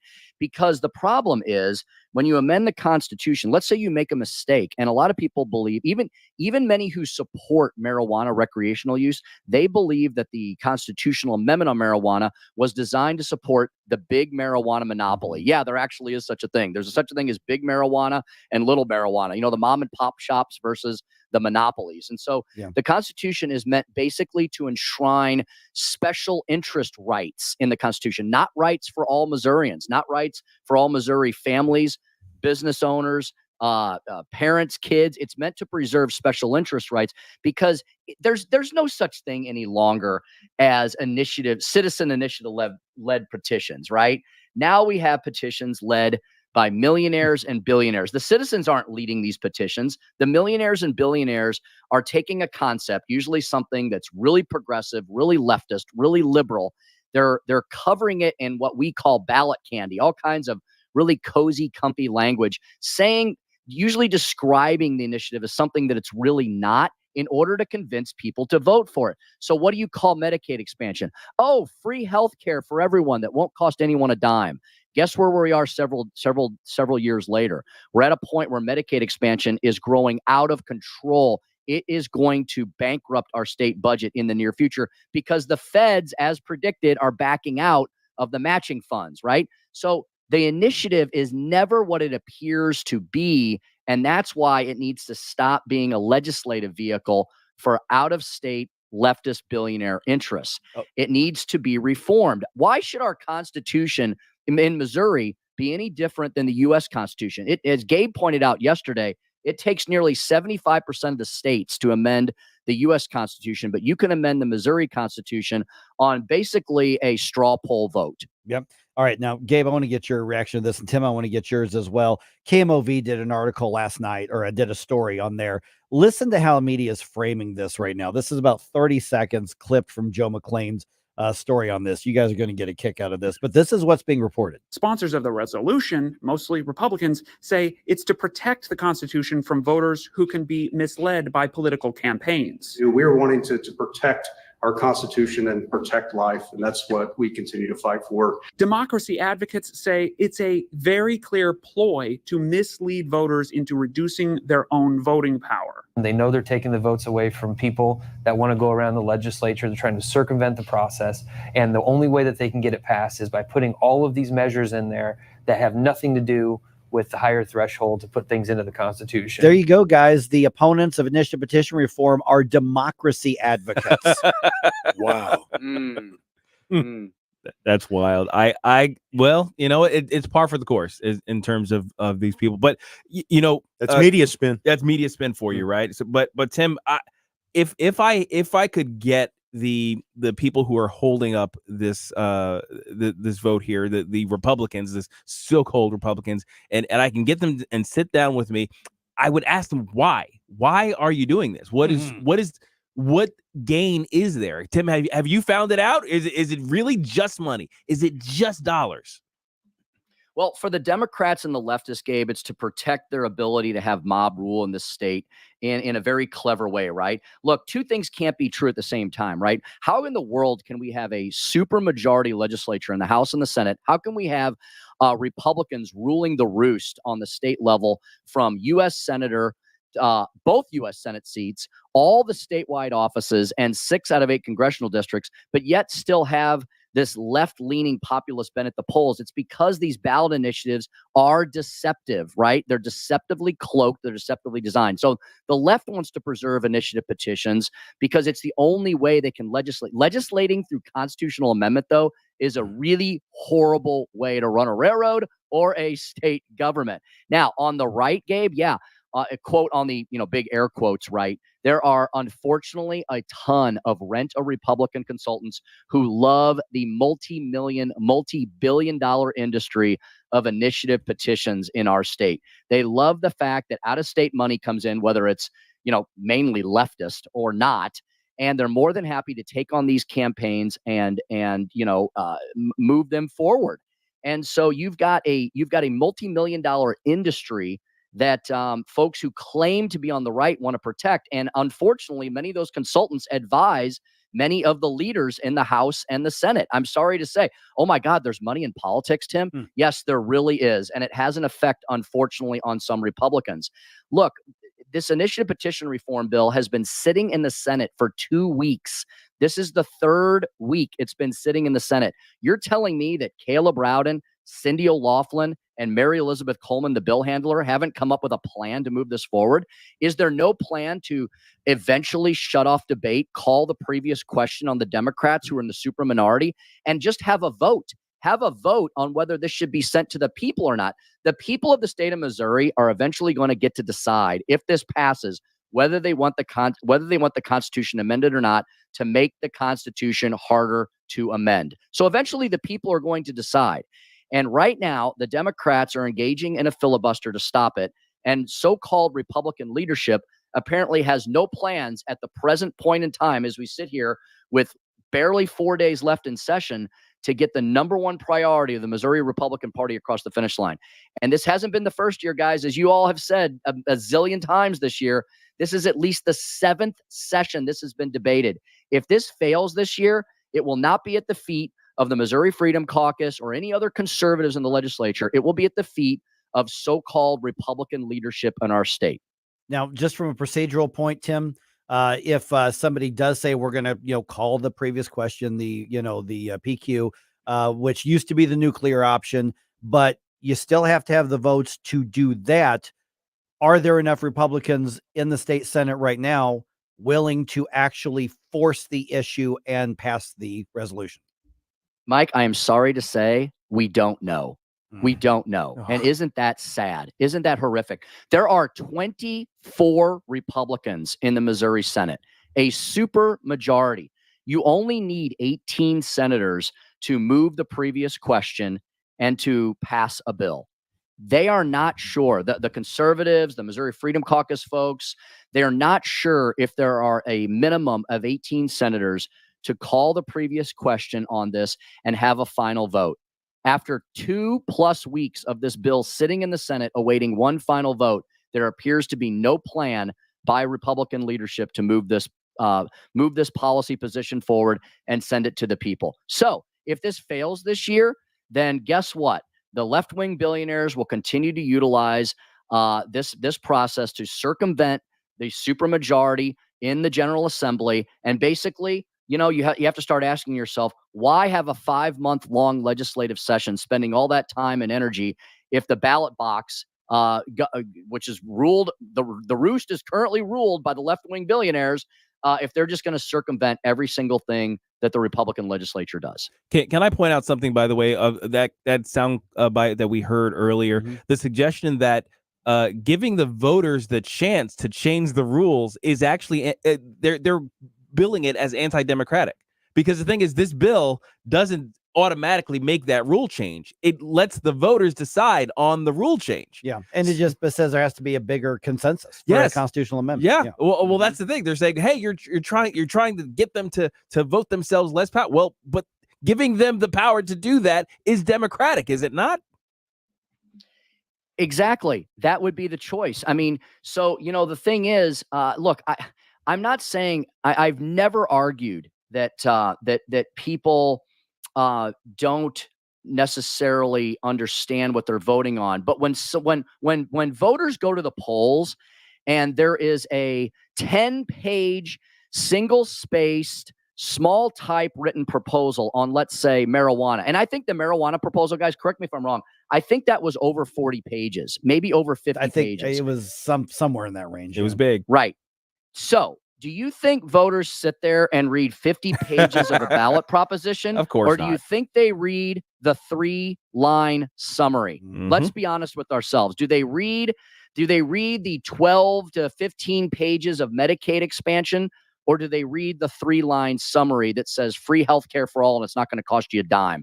Voters go in, they want to see a simple summary. They want to vote. They're busy. They want to get out of there. Legislative vehicles are vetted for 5 months by the people's representatives and senators in the Missouri legislature. How many people are vetting all of these multi-page, single-space type proposals? We are legislating through the ballot box, and it's caused all kinds of problems.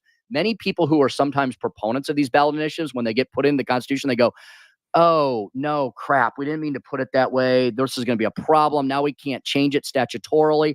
This is a bad way to legislate. All we're saying is, shouldn't the Constitution have a higher threshold? Now, if you want to, again, back to my other point, if anyone on the right or the left wants to amend Missouri state statutes, that process is not being touched. You can legislate through the statute books all you want, and then we'll have a battle royale between the initiative process for that and the legislature every year. But to amend the Constitution, which is oftentimes permanent, is a really bad way to run a state government. So we're going to ask the people, should it be harder to amend the Constitution? Should we not be putting things like bingo and marijuana expansion and Medicaid expansion and ranked choice voting and abortion? Should we be putting those things in our Constitution, or should we not be? That's the question that will go to the people if they can get this proposal out of the legislature. It's been sitting in the Senate for 2 weeks. They brought it up. They brought it up last Thursday. The filibuster began. Then they went home. They went home for Friday, Saturday, Sunday, took a 3-day weekend.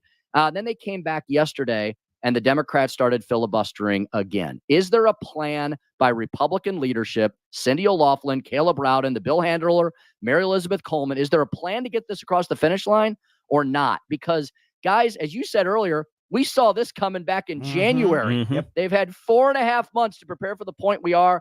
And as you've often made the analogy, is Charlie Brown going to once again boof the football on the 1-yard line? Yes. Unfortunately, I'm scared that the answer is actually going to be yes, because after this, we've got some game-changing, things in the works by the far left. All right, Tim Jones, I know we're going to have updates this afternoon to see what happens there, man. Appreciate the update. It's just infuriating, but at the same time, we need to know what the score is. And when there are people who have GOP attached to their name or the bad guys, we're calling them out. Yeah, and I think it's wise to do so because, unfortunately, haven't we learned over the last few years that all Republicans in Jefferson City are not created equally? It's very true. All right. Thanks, Tim. We'll talk to you again soon. Thanks, Tim. Thanks, gang. All right. 314-912-1019. Man, we got a lot of conversation going on in the Rumble chat box. Man, this is fun. I'm glad we're back. Yes. We're back up and running. All right. Let's do the Trump trial thing. All right. There's my tease. We're going to talk about the Trump trial. All right. I'm doing this against my will. Under protest. Yes.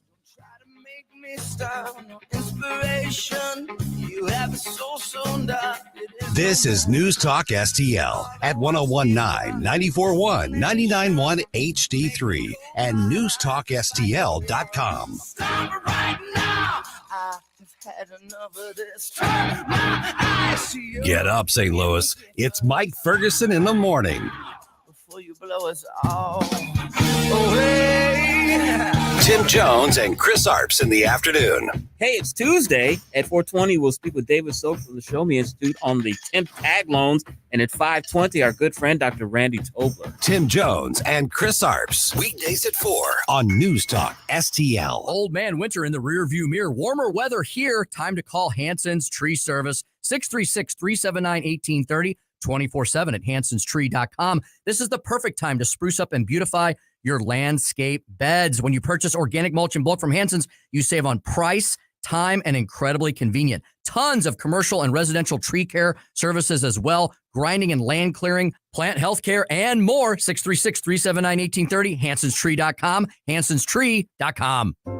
Jewels on Hampton and St. Louis Hills is paying some of the highest prices on gold, silver, diamonds, semi-precious colored stones, coins, flatware, and fine watches on site. Jewels on Hampton is a premier jeweler featuring Alvanza's jewel art designs with an exquisite selection of diamonds, semi-precious stone jewelry, and vintage watches. Their expert design team can restyle your jewelry to today's contemporary style. They also do jewelry and watch repair. Need extra cash? Jewels on Hampton is paying some of the highest prices on gold, silver, diamonds, semi-precious colored stones, coins, flatware, and fine watches. Bring in your collectibles and clocks and sports memorabilia and figurines too. Jewels on Hampton, 4506 Hampton, just 3 blocks south of Chippewa, and jewelsonhampton.com. Call them at 314-752-5000, 314-752-5000, and jewelsonhampton.com. Jewels on Hampton. News Talk STL is proud to have Doug Voss of Safe Money Radio as part of our lineup each week. Doug has been a staple on St. Louis radio for many years as one of the leading financial experts in the area. Doug and Safe Money Radio is on 3 times every weekend, but in case you miss anything, you can check it all out at DougVossSafeMoneyRadio.com or call 844-676-SAFE. That's 844-676-7233. Doug Voss is a registered representative. Securities offered through DHL Securities, LLLP. Member FINRA and SIPC. If you have a phone, you have a radio. Download the News Talk STL app. Just a convenience on the phone. And listen anytime, anywhere.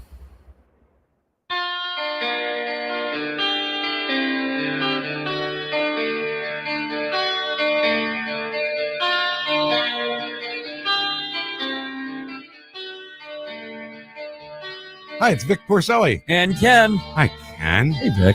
Ken and I are on every Monday through Friday, 9 to 11, right here on News Talk STL. Right now, you're listening to Mike Ferguson in the morning on 101.9 and 94.1 News Talk STL. Whoosh, my morning people.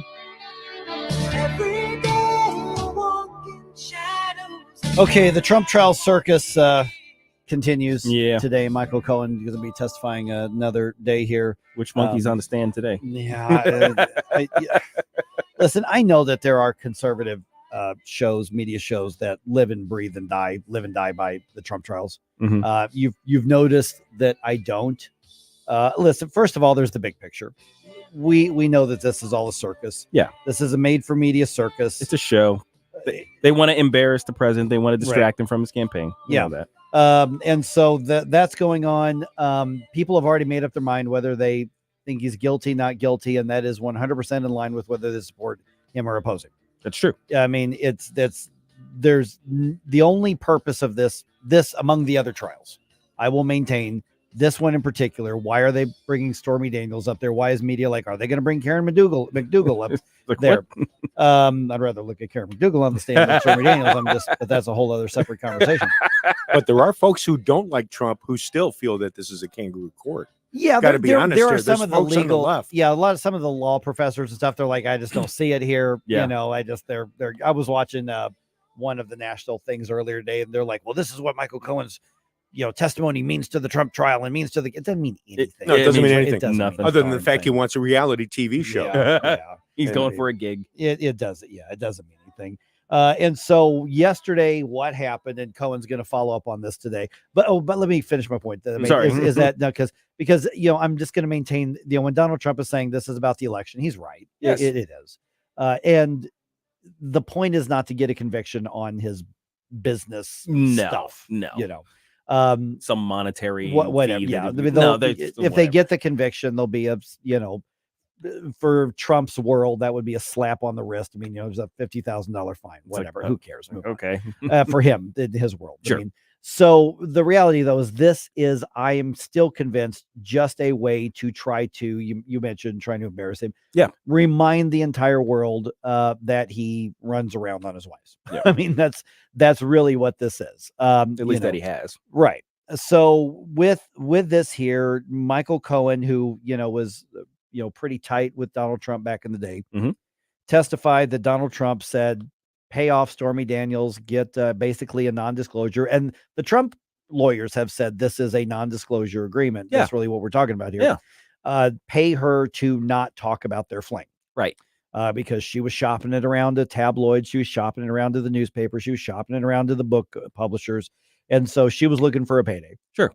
I know a second payday. Anyway. A second payday, right? Yes. And so, it's like this is going to look bad right before the 2016 election. That's all probably true, But the argument that's being made is Cohen said, I was told to fix it. I fixed it. He reimbursed me later. And then the argument is that he recorded it wrong, misidentified the expenditures as like a legal retainer and all this kind of stuff. Well, right. Listen, if that's what happened, then show the verified financial transaction records. Sure. And let's be done with it. I don't know if Michael Cohen's even a lawyer, if he was just worked with him or businessman or whatever. But if they've labeled it as retaining, whatever, nobody cares about any of that. No, not at all. Not at all. Nobody is passionate about whether or not it was entered in the spreadsheet or on the tax return correctly. Nobody cares. Yeah. What they care about is they either hate Donald Trump or they love Donald Trump. That's it. That's what they care about. And that's what this is all about. Yeah, clearly. There's no other reason why we keep going through this lawfare thing. Yeah. Why we keep focusing on it, I'll say. Because other than that, I mean, I suppose it benefits the left in that they are getting what they want. They're getting the talking heads on Sunday. It's talking about, okay, what does this mean? And what does that mean? And how is this going to impact the the election because they've got time to fill, right? 24-hour news cycle. They've got content that they need to produce, and they want that content to be aimed at Donald Trump and his campaign. So, I mean, I guess they're getting what they want. Trump is managing, even with the various gag orders that they've attempted, he's managing to leverage this into a positive for his campaign. With people viewing this as an unfair treatment and therefore granting him some goodwill among certain voters, as well as raking in donations based on all of the lawfare. So I mean, it feels very much like a game, on both sides. Oh, it is. Yeah. It's a circus game. Yeah. Circus game. Right. It is a game. And the left is, from my perspective, turning the Constitution upside down because they're doing stuff here that normally you would never see in a legal case.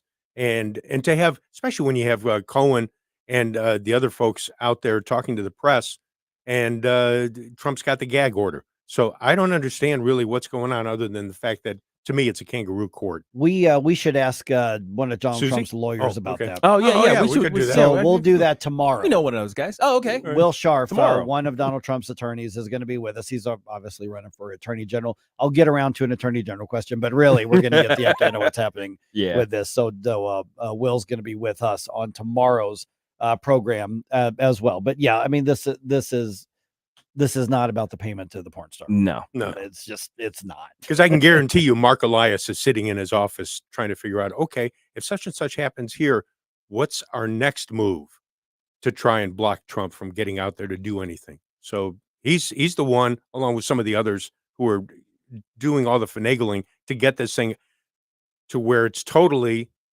the ball game that they want, and putting Trump back in a corner. And it's totally unfair. Well, and it's failing too. I guess that's the other aspect of it. It's like what you're not cornering him. He's doing better than ever. He had that rally over the weekend in New Jersey, and reports are over 100,000 people were there. And what's funny too is and New Jersey's a blue state, by the way. Let me just state that. I'm sorry. Go ahead. No, you're good. But there's a certain aspect of it too, and I wonder if this is is just kind of happenstance. Sometimes Trump can get himself into trouble. With his rhetoric. Just sometimes. Yeah. So I'm wondering if the handcuffs that all the trial stuff is putting on his campaign is helping him by keeping him focused in his rhetoric on the people we already hate. So him saying any of this stuff is just, oh yeah, we like it. Yeah, it's also keeping the attention on one of the more clownish cases in the case, because I mean, there's a couple other cases where it's like, well, I mean, maybe there's something they need to flush out on there, and that one's been suspended. This ain't it, Chief. No. Yeah, we got a judge who's totally on the TDS side of things, and his daughter's raising money for the Democratic Party and doing her own thing on the side. The whole thing's a farce. Oh goodness. All right, farce is a good word. Yeah. 314-912-1019. This is 1019-94.1 News Talk STL.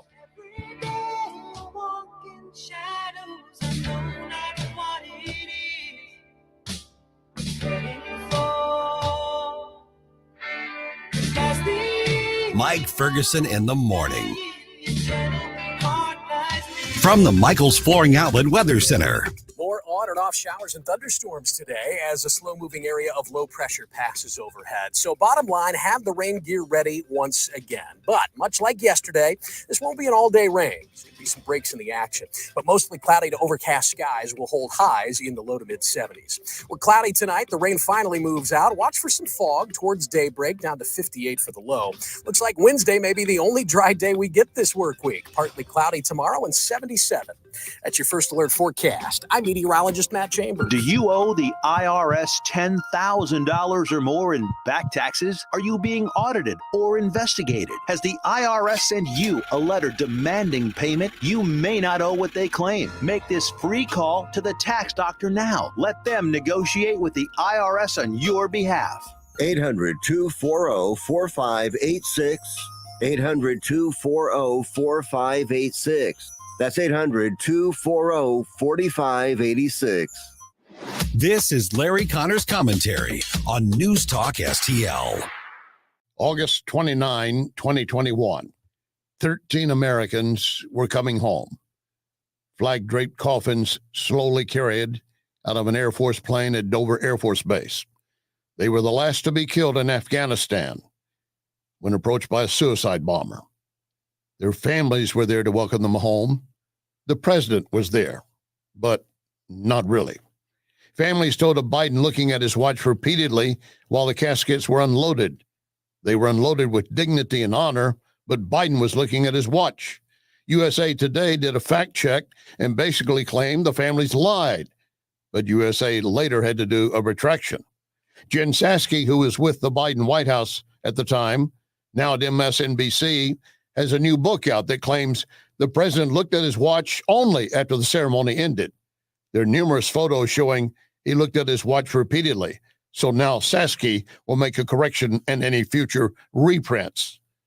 But the original will suggest the Gold Star families were lying, when in fact, what was supposed to be the most solemn tribute to honor our fallen troops was stained by the actions of Joe Biden.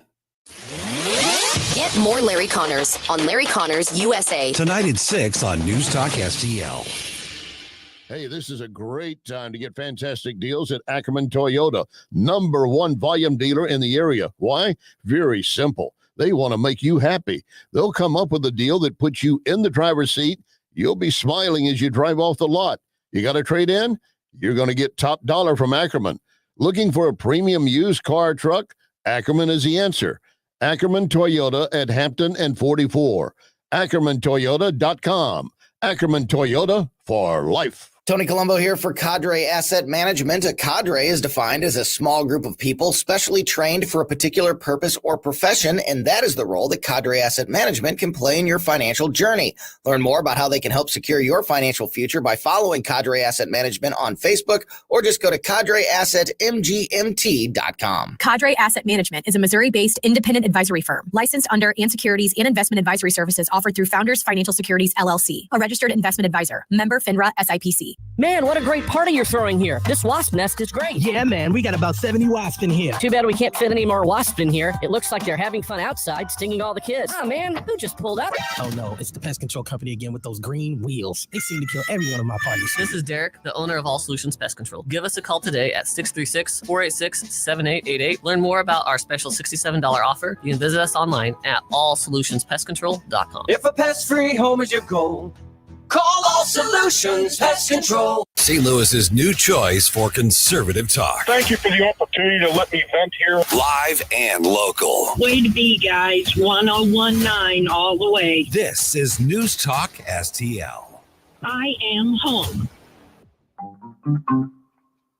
Hey, this is Larry Connors. Make sure you're listening later today at 6 o'clock on News Talk STL for my show, Larry Connors USA. Now, back to Mike Ferguson in the morning. All right, guys, thanks to AI, you may never have to socialize again. Now you're teasing us. The introverts rejoice. Yes. Okay, but there's a bigger question here. All right, I sure, want to sure. get into this. I mean, obviously technology is what we use of it. Yeah. Are we actually sort of losing our humanity a little bit? I'll That's tell you big- what that's a this big is, question. because this is a silly story, but it's apparently like a real thing. So Mhm. we'll get to that in a second. 7:39 right now. Don't forget our newsletter, News Talk STL, free. It's a short read. I'm telling you, I know that there's a lot of places that say, hey, let us send you a newsletter, and it's just a spam thing. It's not. We have Right. set it up to not be. This thing is a fun read. Takes 3 or 4 minutes. You're going to get an exclusive cartoon from Todd Showalter. All of it free. Content that's written by national writers, Virginia Cruda and some of the others from Daily Wire. And we'll have exclusive content on there that you just won't find anywhere else. Yeah. It's absolutely great, especially in comparison to some of these other things. I've signed up for some of these other things, and you're just like, all right, okay, I have enough. Thank you. Stop, please. Stop. Blot. Yeah. Oh my gosh. But yeah, one email. Yep, basically once a week. Once a week. Yep. And it's good stuff. By the way, their Bureau of Labor Statistics moments ago releasing inflation numbers for April. Oh boy. Wholesale inflation, this is just a top line number, is up 0.5%. Okay. All right. Increase in wholesale inflation over the past year looks like 2.2%. And that's, of course, in addition to all the other inflation. We'll get a lot more on that later. That's a wrong direction thing, I think. It's not. Yeah, that's not where the arrow's going. It says largest increase since last April. Yeah. Oh boy. Jeez. Okay. All right. So I thank God do not have to worry about dating ever again. Yay. Same. All right. So there's a dating website called Bumble. Yep. Which one? I'm aware of Bumble. What's Bumble? I don't know. Now, is that? I mean, I think. Like, okay, so here's the thing: is this? I think it has to do with bees. Well, but I don't know. is this the one where the women have to make the first move? Oh, I think it might be. Is I that think the it one? might be. Because there's Hold on. one where it's like the women are the only ones who are allowed to initiate. Just I guess to keep all the creepy guys from bombarding women with. So, but anyway, I've heard of it. I know it's real big and that sort of thing. But here's the thing: is they are the guy who runs Bumble, the founder of Rumbles, or the Bumble, rather, excuse me, Bumble, says that it is very possible because of artificial intelligence that your like dating profile, your avatar or whatever, if you somehow allow this to like get to know you, the way you write, the way you speak, what you read, and then what you can do with this is have your artificial intelligence presence go on a cyber date with her cyber presence, whatever, a artificial intelligence, and then they would have a basically conversation, then report back to you whether or not it's worth it to even talk to this person directly as a human. Yes. So you let your Android avatar go and surf the web and match with people at the speed of light, essentially, the speed of AI, and then they can come back and say, oh, that's good back. So it's basically a digital Yenta. Kind of they're matchmaker, right? They're calling it a dating concierge. Dating concierge. Okay. And by the way, Mike, you were right. Men cannot ask first. It has to be women. It has to be the women. Okay. Yeah, I checked it too. It's like, you can. Women have to either make the opening move or they can set an opening move that they will accept. Oh, got it. Okay, so they have to somehow say, "I'm open to hearing something from you." Yeah. Okay, so here's while I'm looking at this story, the founder of Bumble says it's possible that in the quote unquote, I'm quoting here, near future, to have an AI dating concierge, essentially an avatar, and that concierge would go on a cyber date with another person's dating concierge and then let you know whether or not, I mean, so basically you don't actually have to talk to somebody, right, to see whether or not you want to talk to somebody. And so dating apps already use data and algorithms to help you find matches. I don't think that's a big secret. It's the same way that they use, algorithms to try to push stuff on you when they're doing ads or other accounts to follow and things like that. So we don't know how the AI would enhance that, but they would literally have an interaction and then predict and try to tell you, well, this is what'll work, or no, this one isn't going to work, without the actual human communication. It's so weird. Now, what's fascinating is on a certain level, you can kind of see this, because if you are the person who knows both parties and you're trying to do the matchmaking thing, this is essentially digitizing the version of what you were performing in your head. It's like, oh, I know Bill and I know Jane and I know the way they think and the way they operate. I think those two would get along because you've actually run the simulation in your head. Oh, that's how that works. Right? Rachel and I were like pushed together because there were like 3 or 4 people who knew us both, right, and said, you've got to meet this person. Right. One of them was Tim Jones. Yes, that's right. Tim Jones is responsible. Tim Jones is one of the people who said, Mike, you've got to meet this woman, Right. and told her, you got to meet this guy. I think you guys would like each other. Yeah. And so that was literally exactly what you're describing. Yeah. So Tim that's ran, how long I've known Tim Jones. Yeah.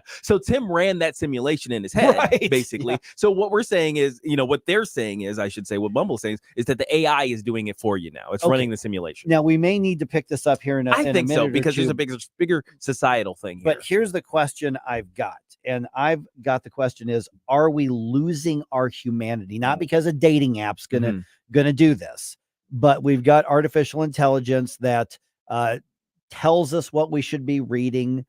We've got AI that writes our things for us, so we just check it and put it out there. We look at social media as marketing ourselves as opposed to actually getting out and doing the critical conversations. We don't, in generations past, people would pass the time by sitting and talking about important things. Yes. Comparing the notes of the writers. I mean, when was the last time that you had somebody say, William F. Buckley really made a great point in this latest thing that he wrote. Now it's, well, this up and coming influencer said this and they were really funny and they owned the libs. They had 500,000 likes on it. I saw this meme. And it had all these likes. And so we have replaced critical deep thinking, and the conservative movement is every bit as guilty of this as the left is. Oh, sure. We just still at least have a chance to end up on the right side of something. Mm-hmm. And so my question is, are we losing our humanity and are we outsourcing it? And then what's the end result? Right. Yeah, it's a very curious world that we're kind of opening up right now. Is because it feels almost like we're getting to the WALL-E sort of world. I don't know if you guys have seen WALL-E from Disney. That's a great movie. It was back in the day when Disney Pixar was doing well. And, WALL-E. Yeah, WALL-E. Yes, he's a little garbage robot. He was great.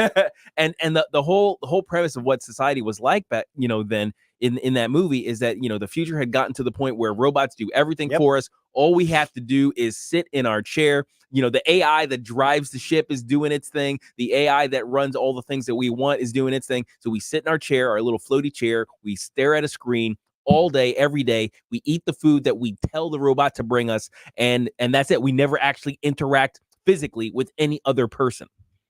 All right, 314-912-1019. And I do think this relates to policy, to politics, but it 100% is what we're doing, are we putting the culture on autopilot driven by somebody else's algorithm? Yeah. Wow. That's a really good question. I want to pick that up. I know I had this other thing I want to talk about. I want to pick this up. Yeah, absolutely. I want to go with that. Let's do that right around 7:50 here on 1019-94.1 News Talk STL. You know what, Gabe? You mentioned WALL-E. Wouldn't it be sad if in 50 years, folks look back and say, gee, it's working out just like WALL-E said it would. Oh, God. I'm not even sure 50 years is. You know what the difference is that would be looking at the movie. Right now, we look back and say the novel 1984, whereas the current generation's like, books? What are books? Who's Orwell? But it's too late to say you're sorry. How would I know? Why should I care? Please don't bother trying to find her. She's not there. Nobody told me about her. What could I do? For podcasts, articles, and more, find us on newstalkstl.com. Mike Ferguson in the morning. It's too late to say you're sorry. How would I know? Why should I care? Please don't bother trying to find her. She's not there. Well, let me tell you about the way she looks. Hey, it's Columbo for Capriotti's Sandwich Shop. Capriotti's is famous for setting themselves apart due to their dedication to superior quality and ingredients like slow-roasted, hand-pulled whole turkey and American Wagyu straight from Snake River Farms. That dedication to superior quality is evident from the very first bite into a Capriotti sandwich. Visit Capriotti's Sandwich Shop 7 days a week at the corner of Manchester and McKnight in Rock Hill and get more info, including how to impress at your next event with their great catering at capriottis.com. I'm Dr. TJ, owner of the Institute of Natural Health, co-owner of Optimal Nutraceuticals, and the host of Wellness 101. Wellness 101 is designed to cut through the nonsense and provide you common sense, science-based information regarding health and wellness. On the show, we discuss topics like thyroid health, gut health, hormone optimization, and many others. Our show airs Saturdays at 10 a.m. and 2 p.m. and Sundays at 11 a.m. and 3 p.m. right here on News Talk STL. For more information, visit us at inhstl.com. That's inhstl.com. In the fast-paced world of digital marketing, making connections is a challenge for any business. But what if we told you there's a place where connections aren't just made, they're grown? Meet 2060 Digital, your premier Google partner and top-tier digital agency. We don't just follow trends, we set them. At 2060 Digital, we're not just another agency, we're your strategic partner. We dive deep into your challenges and develop solutions that drive measurable outcomes. Ready to elevate your digital presence with campaigns that connect? Google 2060 Digital today.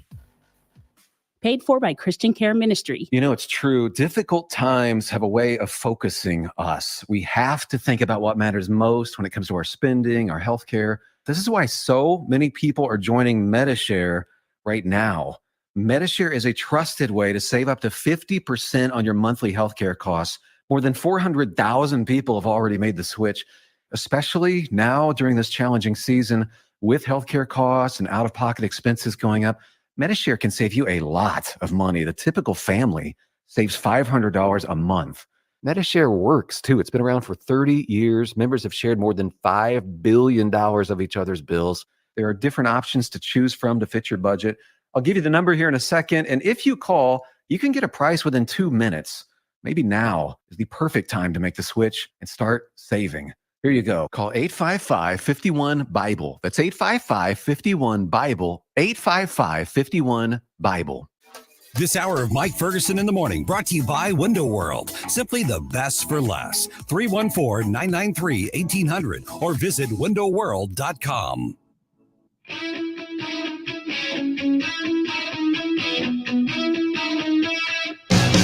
Love the music you hear on the morning show? Check out Mike's morning music playlist at newstalkstl.com.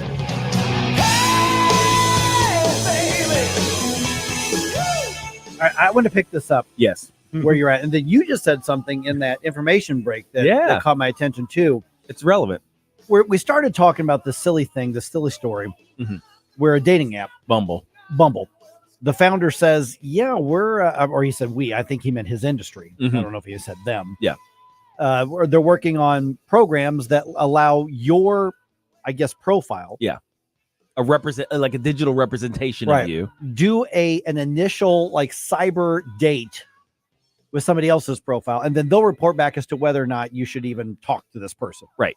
So instead of saying, hi, I'm Mike, my sign is whatever, if you're into that. I like baseball, books, history, coffee, whatever. Let's get to know each other. Yeah. My Tell me pronouns about are yourself. squeeze My pronouns are And then I asked the question, so are we losing our humanity? You brought up the Wall-E movie. Yes. And with a little robot. The obese people in chairs where AI robots do everything for them and they never interact with one another. Right. Yeah. I mean, that's us basically. We're getting there. We're moving towards Wall-E, and a giant mega corporation / government entity tells us what to do. Right. Because we've outsourced it. We've outsourced. So that was everything. my question. Are we losing our humanity? And I mentioned, even when I was a young adult, I mean, mid-20s, late 20s, trying to get involved in things in the community I lived in, there were these areas where you'd go and you'd meet up and the people would get together and they'd have coffee at the diner and whatever. Matter of fact, I bet you I haven't been up there in the mornings for a long time because obviously I've been doing morning radio. But when I used to do the TV show, Missouri Viewpoints TV show, I'd record that at Wildwood University in St. Charles. Yeah. But I would go in early before the crew would get there, and I would stop in at the Steak and Shake there on First Capitol. Right. And I'd go in and get some breakfast and have a cup of coffee and go over my notes. And there was this group of older guys there every time, sitting around just solving the world's problems. Oh, I've been in that group. Just a bunch of guys sitting. It's not coffee. It's usually dinner. We're having steak and beer or something like that. Okay. We solve the world's problems in those situations, and it's great actually. It's a different feeling than any other sort of interaction. Now we would we'd rather have the warfare on memes and videos on social media. Yeah. And here, look at this clip, because they'll have Cenk Unger from the Young Turks. Well, I'll meet you that and send you a Charlie Kirk. I mean, and that's how we do it with these like influencers who aren't particularly deep thinkers. And here's my meme GIF reaction to yours. Right. Here's my sound bite. I'm laughing at your stupid thing with my meme. And then, now I've got like, that's right. The GIFs that we're using, right? As opposed to our parents or grandparents who said, I'm not sure I agree with that William F. Buckley, but boy, he made a really good point. Let's talk about that. Sure. Or Russell Kirk, man, if you read, Thomas Sowell or any of those, we don't do that anymore. Not at all.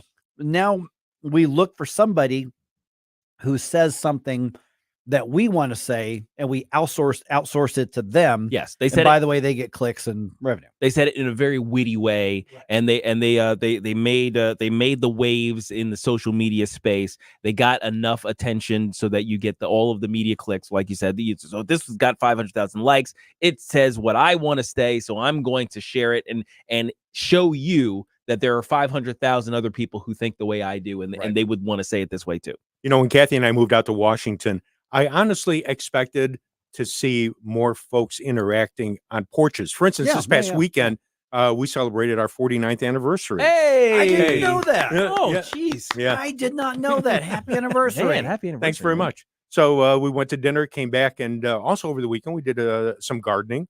and Kathy wanted to plant a bunch of stuff, and my knees still hurt from stuff that we did. But the thing that caught me off guard was we decided to sit out in the driveway to watch the sunset. Had a really nice sunset. I think this was Saturday evening. And I'm looking around and thinking, you know what? I don't see any of the neighbors sitting outside, and they've all got nice areas where they could be sitting outside the house, looking at the park that's across the street from us. You got a nice view of the sunset almost all the time.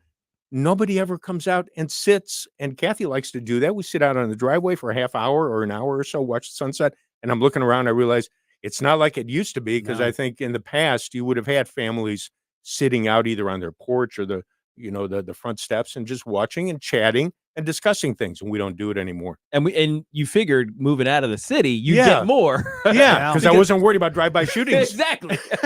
I mean, you changed location. You figured, hey, this is a nicer area. The people aren't going to be worried about that stuff. They're probably going to be more likely to interact with their neighbors because they're not worried about the city type stuff. But it's still not happening. No, not to the extent that I expected, to be honest with you. But they may say, "Oh, what's your handle?"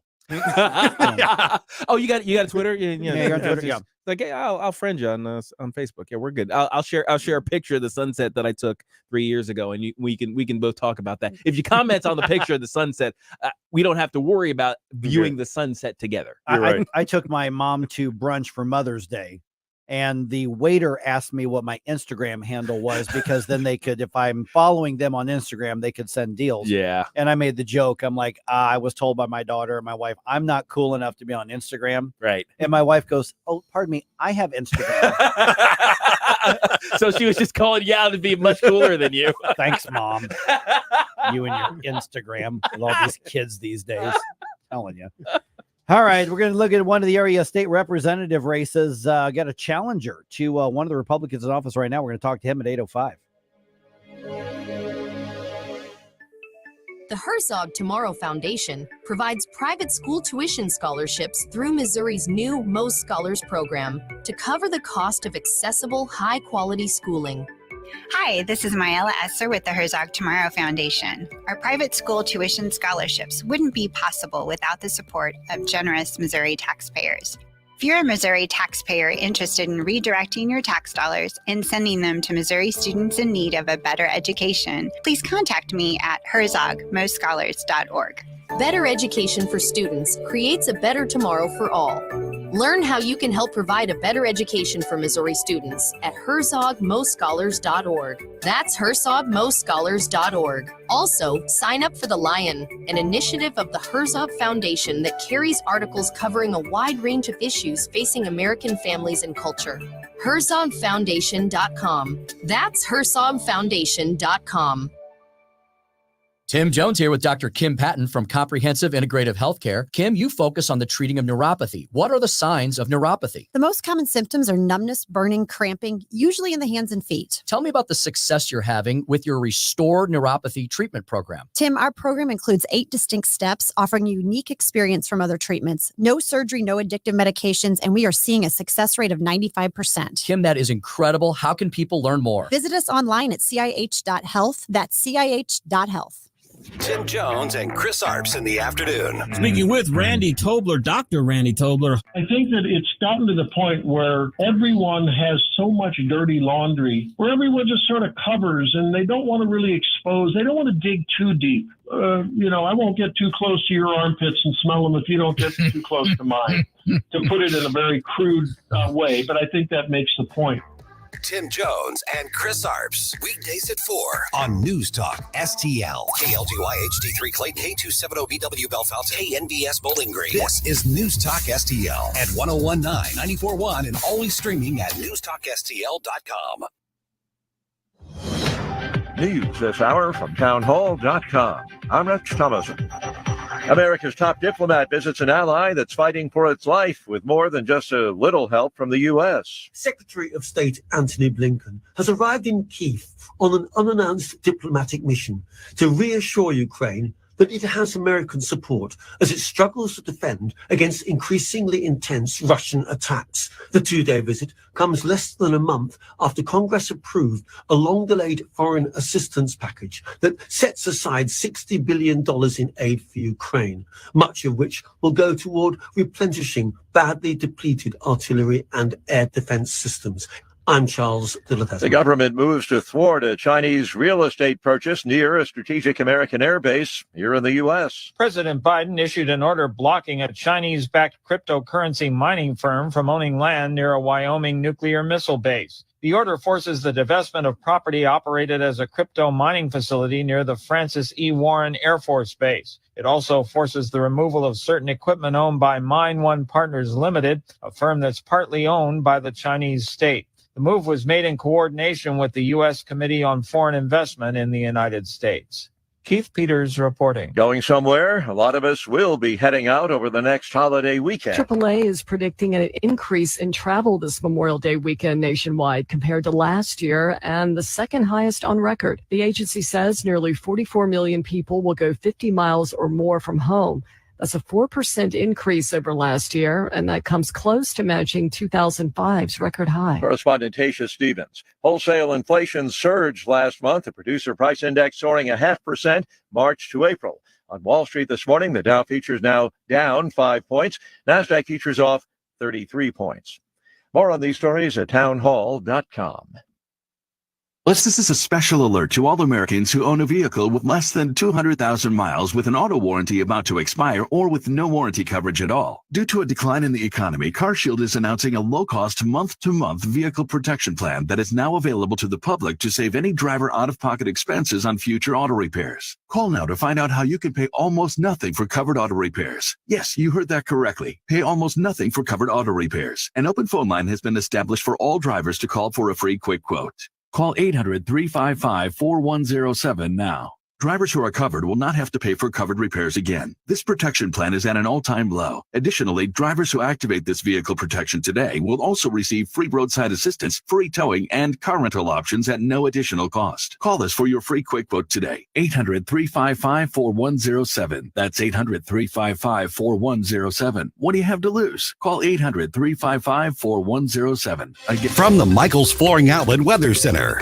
More on and off showers and thunderstorms today as a slow-moving area of low pressure passes overhead. So bottom line, have the rain gear ready once again. But much like yesterday, this won't be an all-day rain. There's going to be some breaks in the action. But mostly cloudy to overcast skies will hold highs in the low to mid-70s. We're cloudy tonight. The rain finally moves out. Watch for some fog towards daybreak, down to 58 for the low. Looks like Wednesday may be the only dry day we get this work week. Partly cloudy tomorrow and 77. That's your first alert forecast. I'm meteorologist Matt Chambers. This hour of News Talk STL is brought to you by Rodney and Jen Wallner and the entire Wallner home selling team at Berkshire Hathaway. Call them today at 314-810-SOLD. 314-810-SOLD. Feel the sizzling heat of summer savings at Seidenstricker Nobe Partners. Rev up your summer with 0% financing for 84 months with zero down on a John Deere compact tractor. You can purchase a 1 Series tractor for less than $10 a day. It's time to elevate your equipment game with a hard-working, versatile tractor. Don't let this sizzling hot deal on compact tractors slip away. Seidenstricker Nobe, your partner for the land. Offer valid through 7/31/2024. Some restrictions apply. See dealer for details. Tony Colombo here, reminding you to visit my friends at Bluff City Outdoors in Alton before your next trip into the great outdoors. For decades, Bluff City Outdoors has covered all the needs for area fishermen, and they'll always have all the best bait, tackle, and gear for your next trip on the water. And now they cover all your bow hunting needs, including their state-of-the-art indoor archery range and techno hunt system, open every day for you to come shoot, or you can join a league. Follow Bluff City Outdoors on Facebook and learn more at bluffcityoutdoors.com. Mike Ferguson. It's a miracle we're not in prison. Gabe Pfeiffer. Are you kidding me? Get up! Get up! In case you hear the alarm. Get up, St. Louis. Yeah, it's kind of a thing. Mike Ferguson in the morning on News Talk STL. Get up! Get up! This is your cousin. Hey, still just a little bit ago, How many weeks until the actual general election? You just said it a little bit ago. 25 weeks today. 25 weeks from today. Oh my gosh. We are voting for president, for governor, for U.S. Senate on the Missouri side, for state representative, for state senator, for Congress critter, all up and down like 25 weeks from today. And different than the one on August 6th. Right. That's the primary. Correct. But yeah, today is the big day. Wow, man.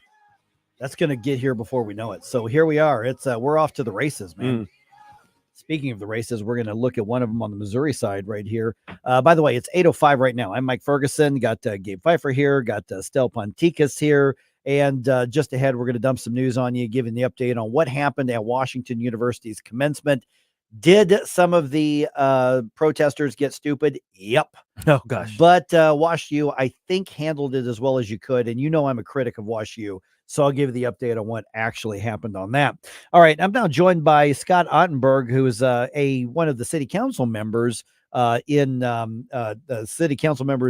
Kirkwood. Or excuse me, Wildwood. I'm sorry, Wildwood. I had Kirkwood on the brain for some reason. Wildwood. And so, Scott, appreciate you being on the program here. You're looking to go from City Hall to the state capitol. You've thrown your hat in the ring for state representative. We're going to get into that here in just a second. But I've been a city councilman as well in another city, so I know what you get your hands into when you're dealing with the budgets and the public works and the public safety and all of that sort of thing. Let me ask you a general question. When you look at what the challenges are facing the state of Missouri, and you say, I want to run for state representative representing the Wildwood area right there, what are the initial needs, the high profile needs that we need to have people ready to tackle once that legislative session starts in January? Well, good morning, and it's great to be with you. And I think our priorities are the priorities that every elected official should have. First and foremost, the safety of our residents. Are your neighborhoods safe? Are your streets safe? Also protecting their wallets. For most people, their home is their largest source of wealth. And what we need to do is protect that wealth from being unfairly taxed. So safe streets, safe neighborhoods, and protecting the wallets of our constituents. And so along the taxing line, because boy, it's a hot button here on this program right here. Some efforts have been kind of stymied in Jefferson City regarding limiting some taxes, particularly on property taxes, and even some talk about, well, let's see if we can phase out property taxes. What's the right approach to keeping homes affordable and accessible, and also keeping government in check as well? Because I mean, I'll get to where a lot of my questions you're going to find have to do with what you think the role of government should be in this. So when we're talking about that home investment, what's the best way to protect it and make it accessible? Sure. Well, I've always been a limited government person, and I think we need to keep checks on our governments at all levels, whether it's local, state, or federal. When it comes to property taxes, the property tax laws that are in place now are all right. They're a good start. But what we need to be doing is protecting the property of all of our residents, not just seniors, but all Missourians. And I think the way we can do that is by putting in place a law statewide that would cap the assessments on property at, say, 2%, which is the inflation rate typically targeted by the Federal Reserve, or the actual inflation rate, whichever is less. As you know, right now with property taxes, real estate property taxes, you're taxed based on a particular assessment. So you could be paying a tax based on a particular assessment today, and then if, heaven forbid, we should have another financial downturn and the value of your house drops, just as you're going to sell it because you're moving or you're downsizing because the kids have grown and gone, you take a big hit then on the value of your property. And that just doesn't seem right to me. And I think a lot of others feel the same way. So that would be one of my solutions to helping protect homeowner wealth, is capping the assessments at the rate of inflation or 2%, whichever's less, and making sure that they're not unfairly penalized and that they don't take a hit should there be an economic downturn.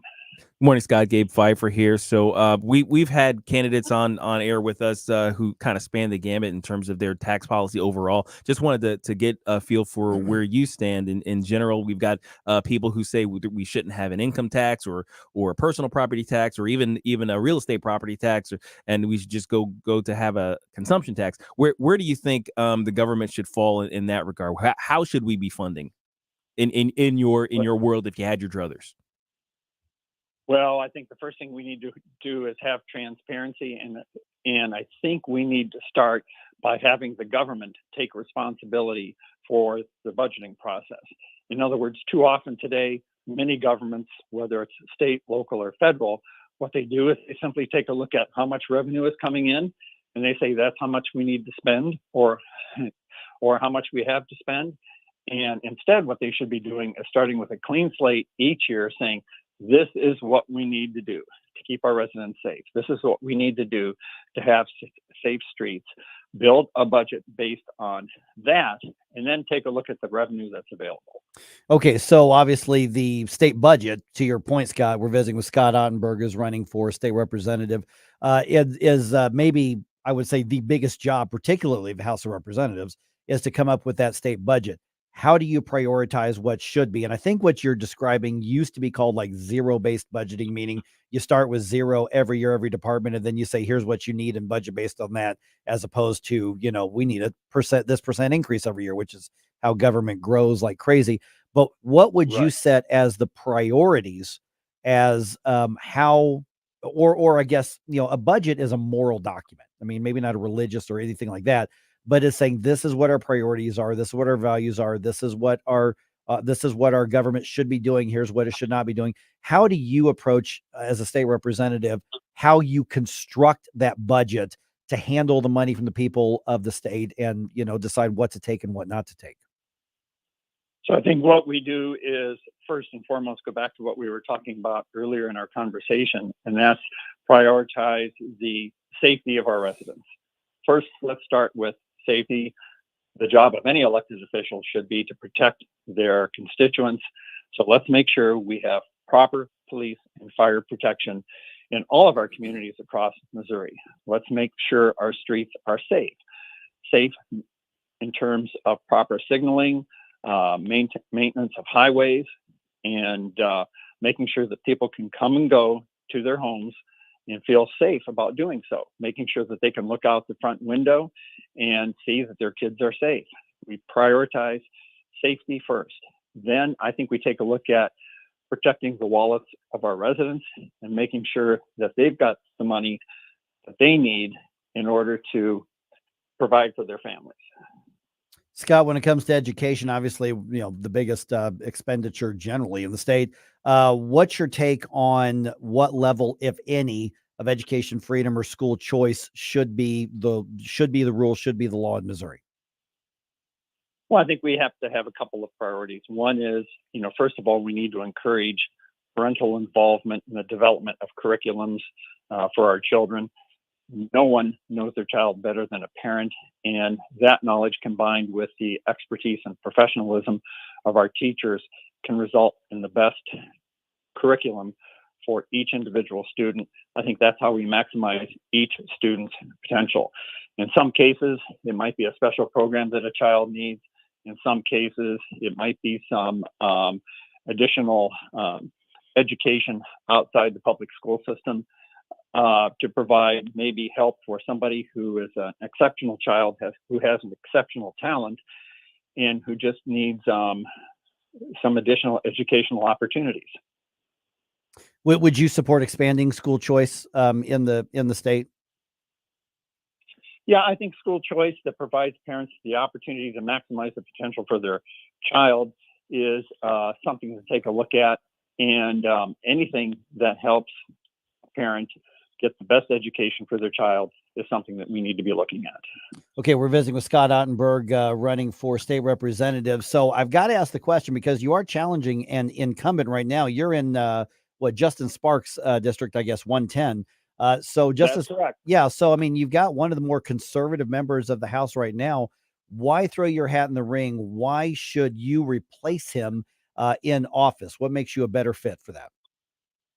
Well, it wasn't so much what I think, it was more what the residents think. I've had a large number of residents come to me and say, Scott, you've been involved in our community for 28 years. You've been involved in the city council. You've knocked on a lot of doors to listen to us. You know what our needs are. You know what our concerns are. We think you would be an effective voice for us down in Jefferson City. So this was about a 6-month process that I went through, thinking about throwing my hat in the ring. And at the end of the day, my wife said to me that, your whole life has been about serving others. This is another opportunity for you to serve people in this community. So if you want to do it, go ahead. And so that's why I made my decision to get in the race. Okay. And let's go over a few just real quick bullet points. Obviously, conservative radio station here. Would you consider yourself pro-life? Yes, absolutely. I've always been pro-life. Okay. And then what would your take be on gun control, Second Amendment issues? I've always been a supporter of the Second Amendment. I grew up in a family of hunters. My parents are from the mountains in Pennsylvania, and I grew up at a very young age. I was helping my dad load and unload his hunting rifles and helping carry the rifles as he was hunting. I learned how to cross a fence, setting the rifle down on the other side of the fence before you climb over. So I've always been a supporter of the Second Amendment. Okay. And in St. Louis in particular, should the police department be back under state control, or should it remain under the city auspices? If we could rely on the city to properly administer the police department, I would leave the police department under local control.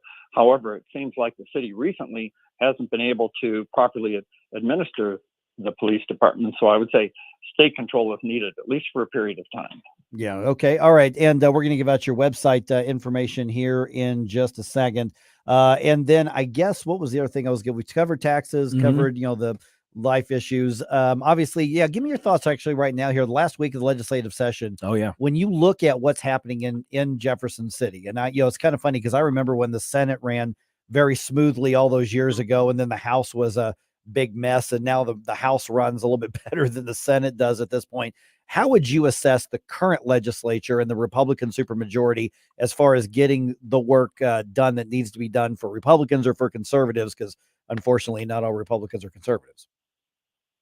Yes, and you're right. And unfortunately, with this being an election year, I think too many people are focused on the election in November. And as a result, they've taken their eye off the constituents. The constituents are what matter first and foremost.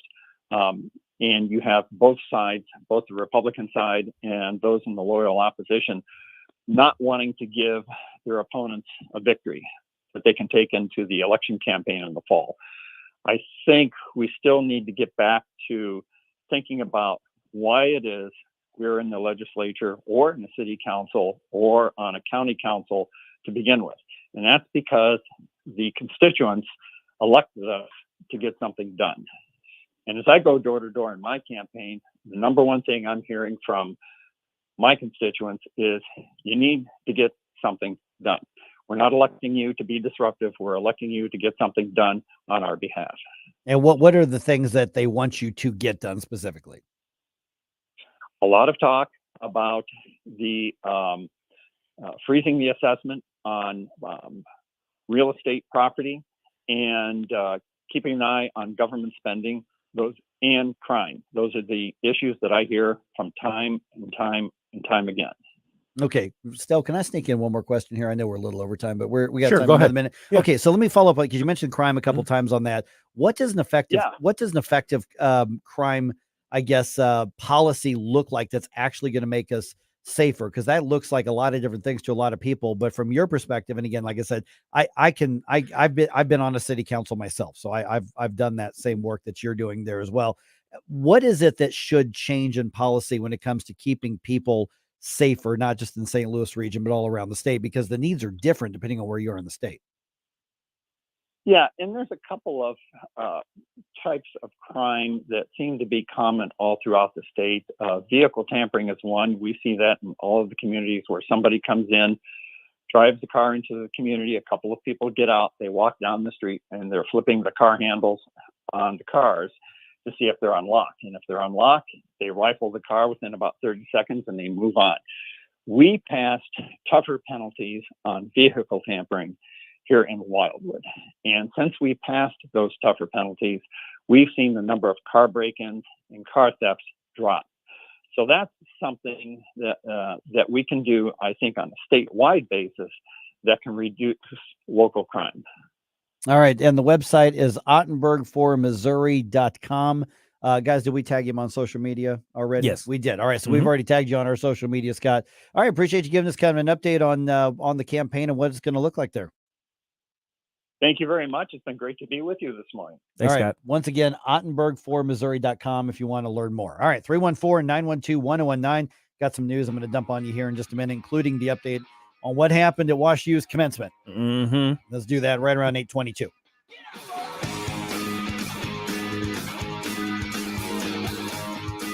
Mike Ferguson in the morning. Don't try to make me stop. Inspiration, you have a soul so dark, it is no more. And all at once depart, no destination, making cold my heart to fight your war. Stop it right now! News, analysis, opinion. After 50 years, I was able to kill Roe v. Wade. It's a border bloodbath, and it's destroying our country. We're going to win this race. And we won't stand for it. 68% of black voters saying that they're ready to vote for Joe Biden. Hispanic men favoring Trump over Biden. That's a real problem for the Biden campaign. 101.9 and 94.1. St. Louis is number one. For conservative talk. News Talk STL and newstalkstl.com. You know, I don't know about you, but I've got a pretty good guess. You're probably like me in that when you're doing business with somebody, especially on something that's a major decision, you want somebody who knows what they're doing, and you want somebody who is highly ethical, because the ethical people are the ones who are going to work for you and put you above their immediate needs, because that's how you build a good business. Well, I've just described my friends Rodney and Jen. Mike Ferguson here for the Walner Home Selling Team with Berkshire Hathaway. You can give them a call today, 314-810-SOLD. Matter of fact, if you call 314-810-SOLD, what's going to happen is their cell phone's going to ring. This isn't going to an answering service. This goes to them. And unless they're already on the phone with somebody else, then they are going to pick up. That's the number I call when I talk to Rodney and Jen. So let's break that down. When it comes to knowledge of real estate, when it comes to knowledge of the home buying process and the home selling process, listen, there are a lot of people in St. Louis who know how that works. There are a lot of competent real estate professionals out there. Rodney and Jen, I am telling you, they sell upwards of 15 times more homes than the typical real estate agent out there. They are licensed in both Illinois and in Missouri, but it's deeper than that.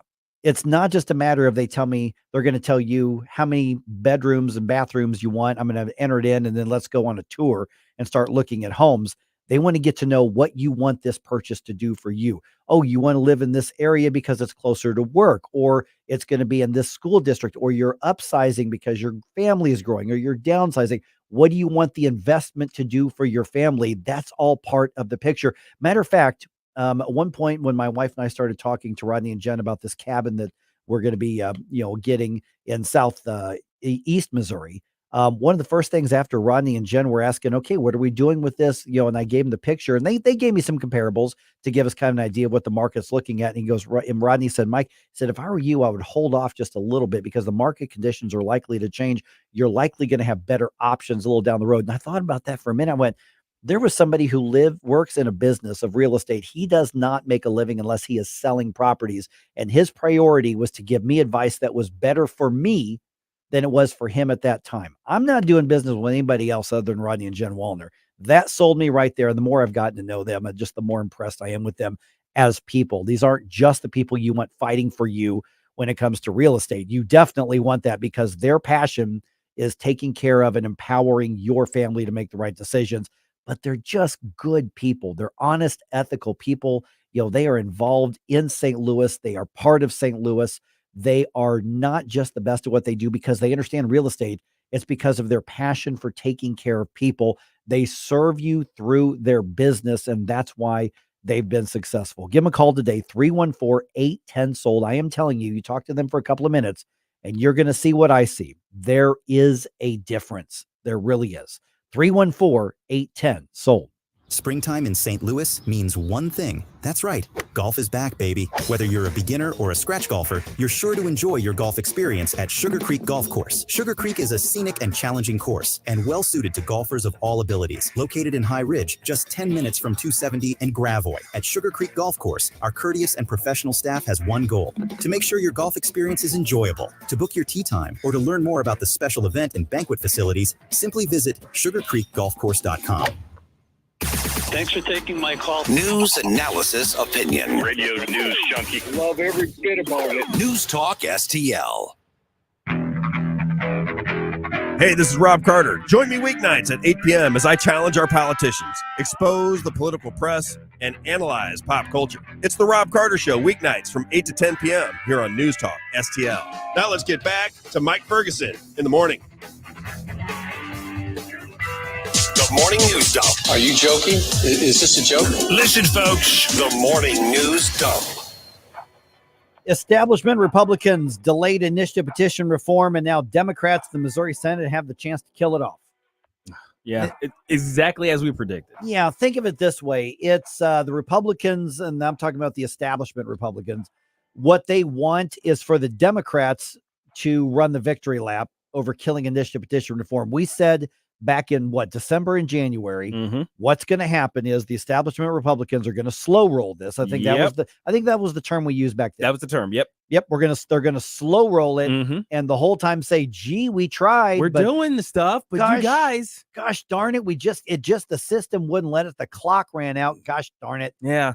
And so the Freedom Caucus throws down the gauntlet in January, and everybody loses their stuff over it. Yeah. You're filibustering already, and it's, we've got 5 months to do the work. Well, it turns out that was damn near prophetic, because exactly what they warned and exactly what we warned is what's happening right now. The foot dragging by the establishment Republicans down to the wire, and now they've handed it off to the Democrats, and the Democrats are now filibustering in hopes of running out the clock and getting initiative petition reform kicked off again.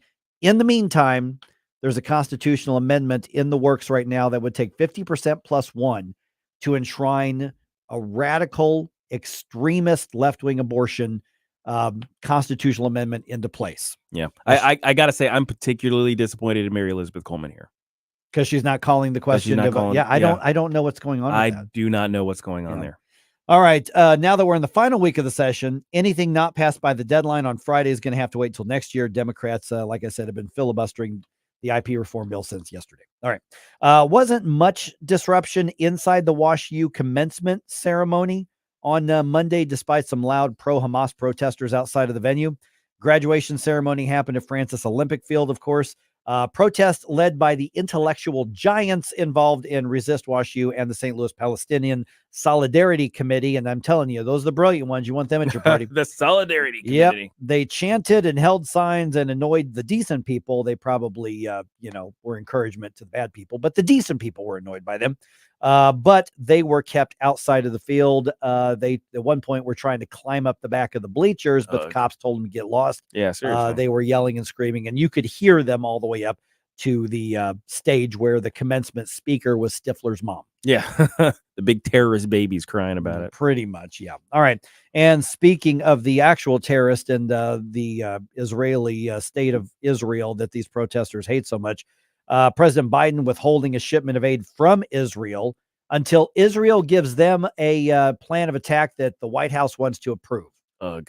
That's actually disgusting. Yeah. I really do not like that. I mean, it's one thing to say, okay, I don't want you to be corrupt with this stuff that I'm giving you. Mhm. But in this case, Israel, I'm pretty sure Israel purchased these. Like this is their property. We're just delaying the delivery. Yeah. And this is about their sovereignty. And there is some aid involved as well. Well, yeah, that has been probably, promised that Congress has approved. That's true. So Prime Minister Benjamin Netanyahu says the Israeli Defense Forces, they're going to go ahead with the invasion of Rafah in southern Gaza, regardless of whether America supports it or not, because that's where the terrorists are. Yeah, as they should. That's leadership. Mm-hmm.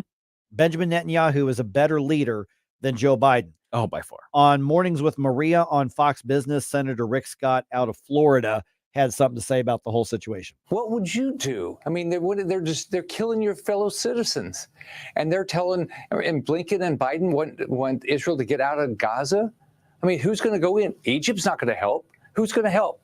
Is the United States going to go in and do anything? And so, I mean, this makes no sense. Okay, here's what's really bad, Gabe, is that President Biden says Benjamin Netanyahu has not yet crossed the line with him, meaning with Biden, and the U.S., at least for the moment, is going to continue to support Israel's Iron Dome defense system. Oh, my gosh. The fact that the Iron Dome is even in the conversation. That's disgusting. Because that is 100% defensive. That's all it does. Zero offensive. And the idea that he even put out there, hey, well, we're not even close to the line where I'd even talk about, cutting that off. But the fact that he's brought that up.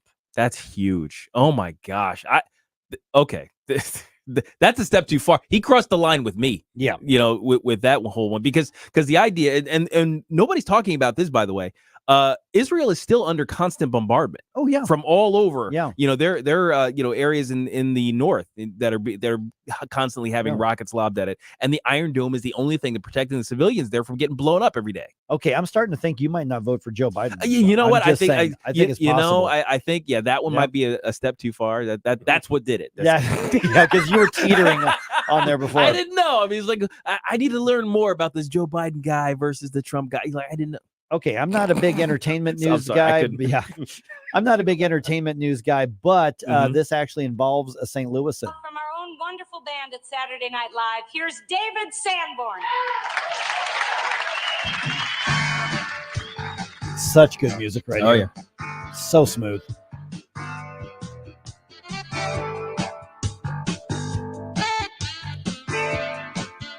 Kirkwood native David Sanborn. Just a legend of jazz, really kind of one of the, I guess, founders of what people would know now as kind of modern jazz or smooth jazz. Oh, yeah. Also a lot of pop influences, even some rock saxophone. He died at the age of 78 over the last day and a half or so. He had been battling cancer. This sounds like the soundtrack of late night to me. Like this is what late night band music is supposed to sound like to me. Yeah, I mean, and David Sanborn was kind of the innovator of this era of jazz music, saxophone. You think about some of the others who came along. Dave Koz would be another one. I had some David Sanborn and some Dave Koz albums. I guess you could see Kenny G, but he was kind of a little bit off to the side, but still would fit into that genre. Dave Koz would be a more direct kind of somebody who is clearly and Brian Culbertson. Oh yeah, Culbert. Yeah. Yep. So there are a lot of good ones out there, but Dave did so much work with other artists and did studio work besides his own albums that he released. 25 of them. Wow. And he won 6 Grammys. Guys from Kirkwood. I got to admit, I forgot that he was from St. Louis. Yeah. I didn't. Yeah. By the way, he also collaborated with Eric Clapton on the soundtrack of Lethal Weapons. Actually, all 3 Lethal Weapons. He did a lot of the music there. Worked with Bruce Springsteen and the E Street Band, David Bowie, Albert King. Oh yeah. Of course, the Saturday Night Live band, as you're hearing right now, the Letterman Show band. So just one of the more accomplished true musicians out there, dead at the age of 78. All right, real quick here, Cardinals game. The Cardinals came alive in the 7th inning last night. We're like, where's that set of Cardinals been? Holy cow. They came back from a 4-run deficit. They scored 8 runs in the 7th inning alone. Oh my gosh. Yeah, that was part of a 10-5 win against the Angels last night in California. Nolan Arenado started things off with a home run for the Redbirds. Second game of that series is tonight. Sonny Gray back on the mound, hopefully getting back in the win column after that last game where he got beat. First pitch is at 8:38.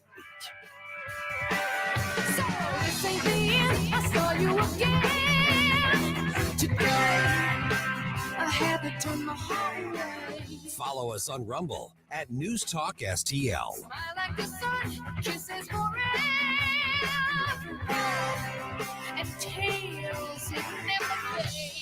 Mike Ferguson in the morning. You lie somewhere in the weeds. I bet you're gonna ambush me. You have me down, down, down, down on my knees. Now, woocha, barracuda.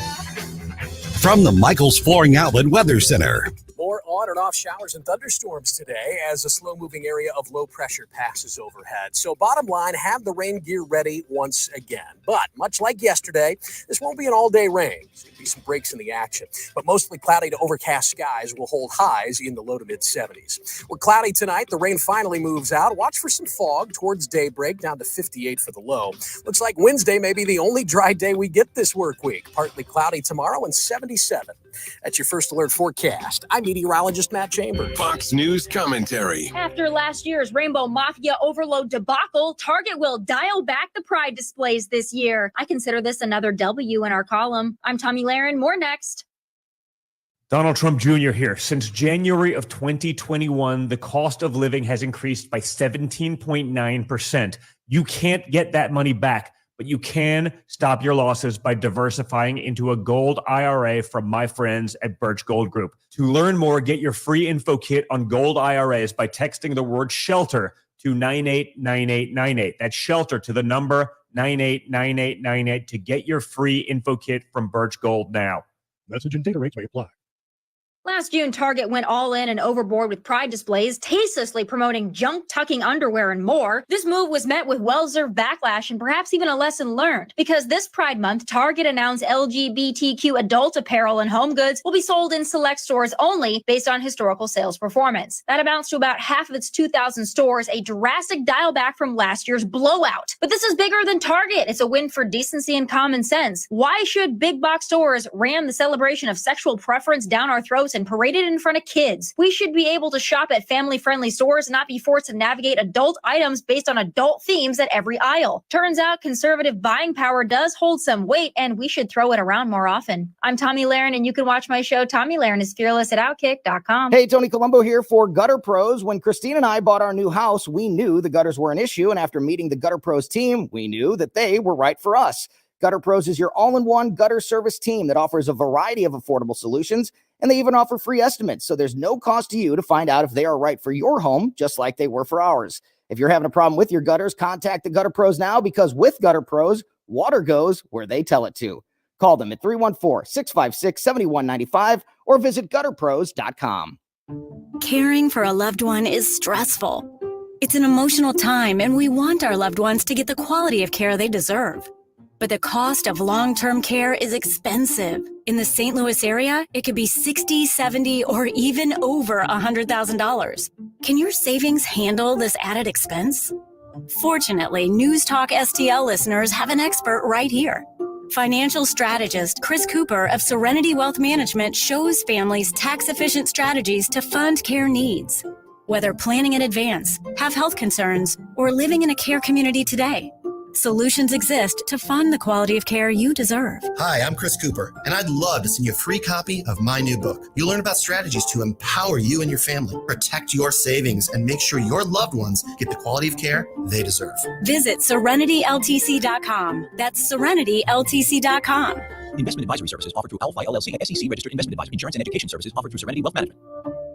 Free speech is alive and well in America. Thanks for taking my call. Right here. My point about the governor there, it is absolutely about power. I read this, I almost fell out of my chair. News Talk STL. This thing is just absolutely dripping with iron. News, analysis, opinion.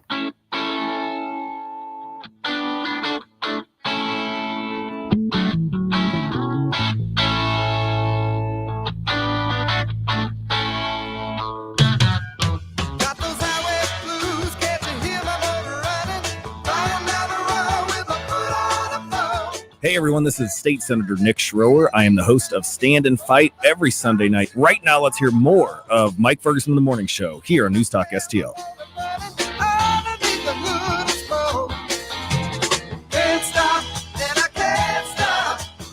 Interesting reactions starting to come in from our discussion with Scott Ottenburg on Rumble, at least. I don't know about the other platforms, but you can check it out where you did you like what you heard? Did you not like what you heard? And you got about another 20 minutes to get your thoughts in on the chat box on that. Thanks for everybody being back in the Rumble chat box.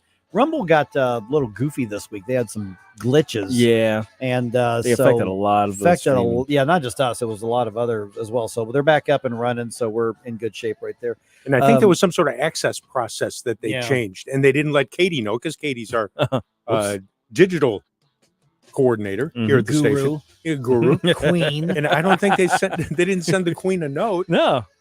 To let her know that, hey, your access process here is a little bit different. So not even a herald. You're supposed to send a herald to declare things to them. Okay, so we got an information segment here about 6 minutes, so I know we want to get to, but it just kind of dawned on me the last couple of segments. You know, one of the things that when we set up this radio station going on 3 years ago. Okay, all of us were at another radio station. We all know that. Everybody knows that. And we wanted to do something different. And it dawned on me, we're really talking about some really big picture questions, because I'm going to get my cup of coffee a little bit ago during one of those segments. And I'm thinking, I'm pretty hard on some of these Republicans. Yeah. There's a reason I don't get invited to MC Lincoln Days anymore, because I don't see an R or a D brand to go, I'm going to make up my mind on that person based on that. Right. Yeah. They've taught us otherwise. Right. I mean, honestly, that's really what's happened. And here's what's interesting. Over the years that I've gotten to know, Tim, and I've known Tim Jones now for I think I've known Tim Jones for close to 15 years. I've known Chris Arps for at least 10.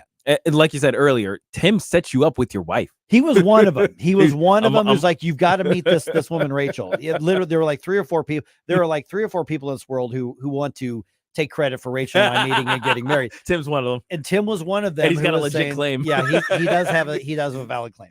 Yeah, there's him, and then there's Jason Hanisch from the Plaster Foundation, and then a couple of the folks over at Lindenwood University Television, Peter Carlos and some others. Like, you got to meet this person. So they were telling both of us that. So but it kind of dawned on me when I was just getting my coffee a little bit ago that we were told early on, we start this radio station, be yourselves, be real. I mean, obviously be smart. Yeah. Don't pull punches. Don't pull punches. And we decided we were going to say, we're going to be the smart show. We're not going to be the tribal show. We're going to be the smart show. And sometimes that makes people mad. Oh, absolutely. Because we are in a world of, I want to find my tribe, and I'm going to find the spokespeople online, and I want you to do my talking for me. Yeah. Here's my team. My team is never wrong. Never say anything bad about my team. So when I mentioned the question a little bit earlier, are we losing our humanity? And by the way, I'm not talking about conservatives. I'm talking about us in general. Larger society. Right. It's not just about AI. It's not just about technology. It's not just about outsourcing. It's about, are we willing to do the critical thinking things? Are there any issues, for instance? Are there any major things, whether it's politics or culture or faith or anything like that, that you have had to think deeply about, read about, process, and then changed your mind about?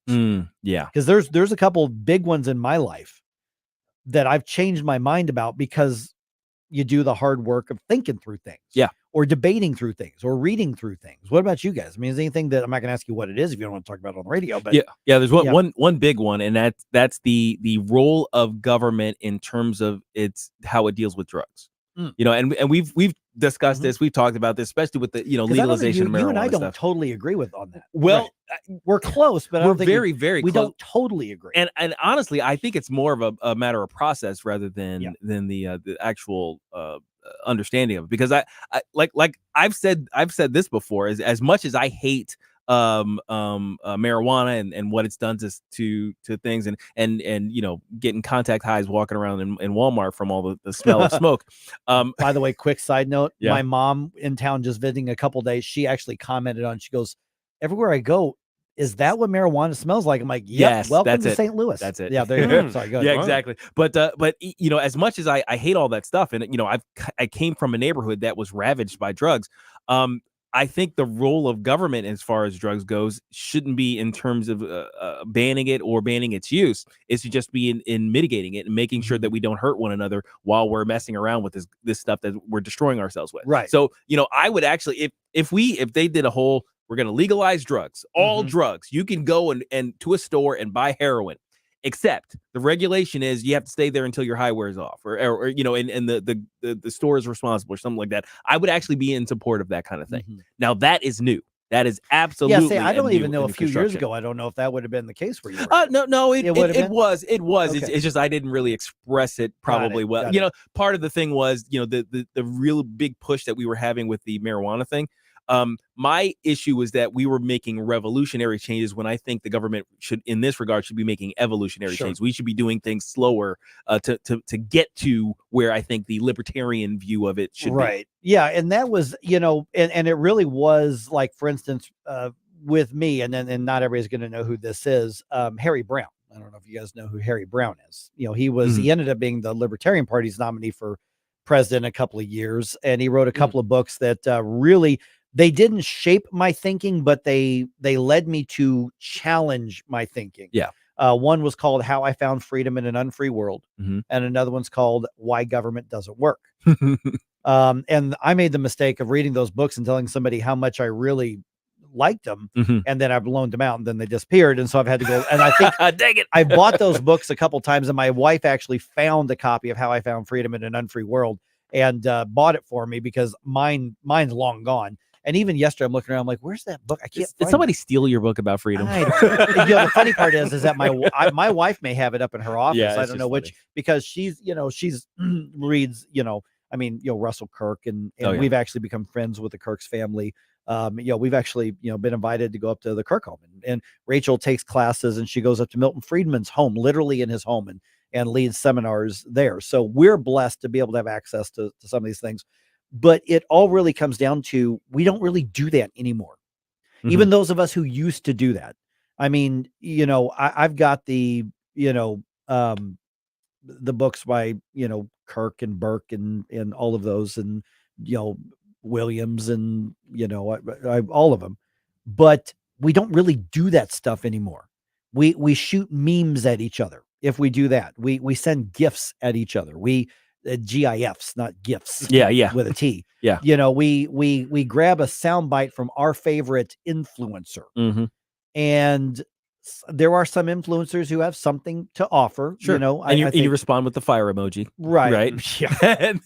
and then if somebody on the other team says something, you respond with the poop emoji. Right. Right. That's how it goes. That's right. where our discourse is. Yeah. We it's not exactly the Federalist Papers. I'm just saying, can you Not imagine Lincoln Douglas debates. Can you imagine John Adams sending a picture of excrement? But these were the men and women. Hilarious. I know, these were the men and women who laid a foundation for us to fight through the tough things. And we know that tough things are on the horizon. And I don't know that we've got probably at least 2 generations who are ready to think and fight through them. What's even worse is when you think about, the John Adams of the world at the time, who kind of created the world. They were the young people of the time. They were in their 20s. They were 20s. They were in their 30s. 20s. Right, yeah. So think of think of the people in their 20s right now. We call them kids because that's the way they behave. Right. Not so much because, that's how we should view them as a society. The people in their 20s built the world that we live in. And yet somehow people in their 20s are so easily distracted and dismissive and divisive in the way that they conduct themselves. Right. And it's like, the people in their 20s are going to destroy the world that the people in their 20s 100, 200, 300 years ago built. And those guys back then put their lives and their fortunes on the line. Oh, absolutely. To establish the foundation of and these people won't risk their Instagram following. Yeah. So true. And they want pizza too. They want their pizza. Well, I don't need it. I try not to eat more, but I want pizza. I'm not gonna blame him on the pizza. Everybody wants. I'll tell you what changed my With mind. cicadas or not.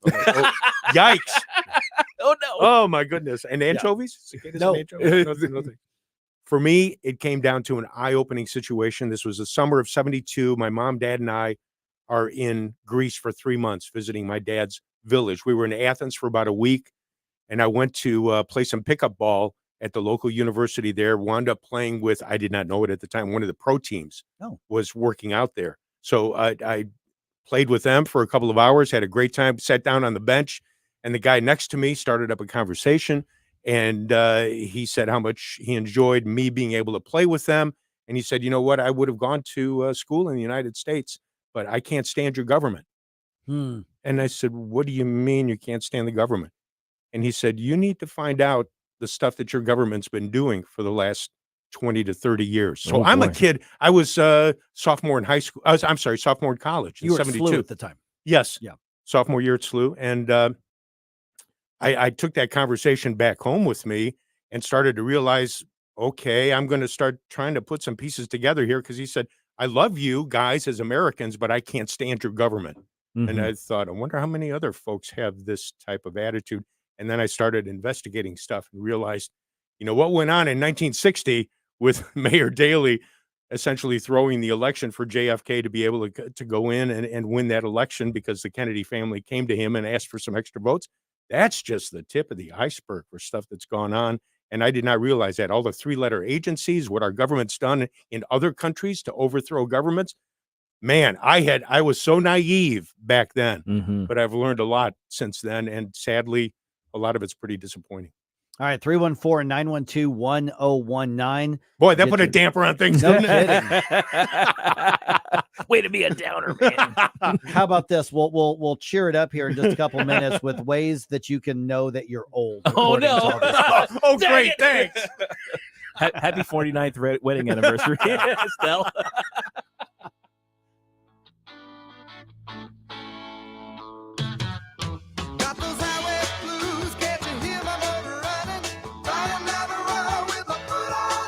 News, analysis, opinion. Mike Ferguson in the morning.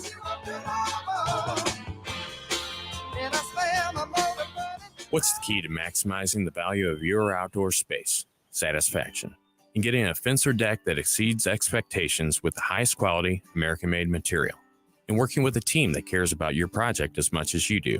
And adding safety and security for your family and pets to play, relax, and entertain. At STL Fenceworks, satisfaction is our core value.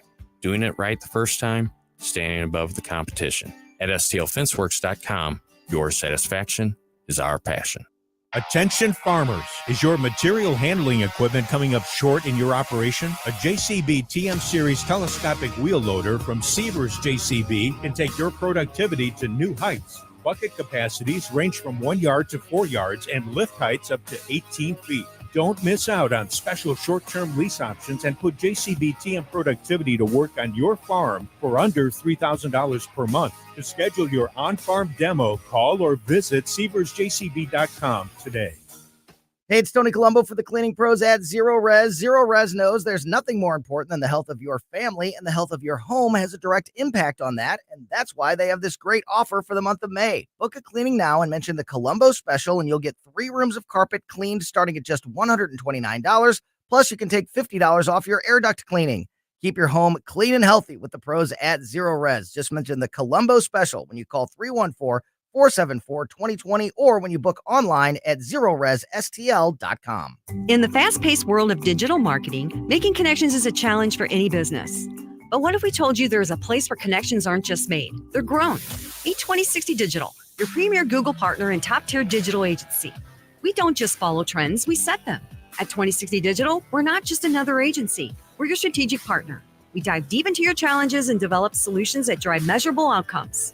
Ready to elevate your digital presence with campaigns that connect? Google 2060 Digital today. Colombo and Katie. A Columbia University student tore up her diploma on stage at graduation. I'm sure that scored points with future employers. We'll get you the latest news Tuesday. Plus, we'll talk to Crane Durham at 2:20. Weekdays at 2 on News Talk STL. News, analysis, I'm glad you're talking about this. opinion. I'm glad you're fired up about it, too, because I know I am. News Talk STL.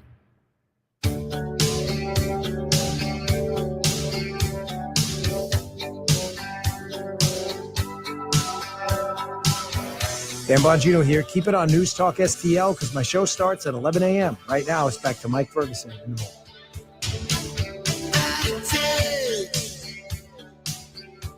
Note here from Ed on Rumble. Says, hi, hello, don't have much to say today, just tired of it all. Talk is cheap, but actions are better. I'm sure I'll comment again, but just need to see actions from all these people. Ed, that's what frustrates everybody. I mean, that's you just wrote what so many people feel. And really, you can go all the way up and down the line, all the way Right. from DC to Jeff City. To your city hall. Yes. I mean, absolutely. Yeah. So, that's why I try to look at this show here different and be solutions based. But yeah, you're absolutely right. All right. 8:54 right now. Vic Porcelli's going to be here in about 10 minutes. Oh, the people of Reddit. They did it again. Somebody asked the question, which is a really dangerous question to ask on Reddit. How do you know when you're old?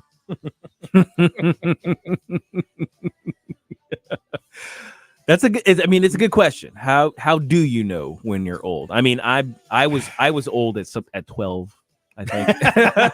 Just because I looked around and like, these kids are dumb. So here are see, if that's the gauge, then yeah, I've been old for a long time. That's mature. That's not okay. I'll take that. So I've got a list here of several of the, I guess, top, because don't you like on Reddit, you vote up or down? Like, I like this, I don't like this. Some of the top statements, like, here's my answer to it.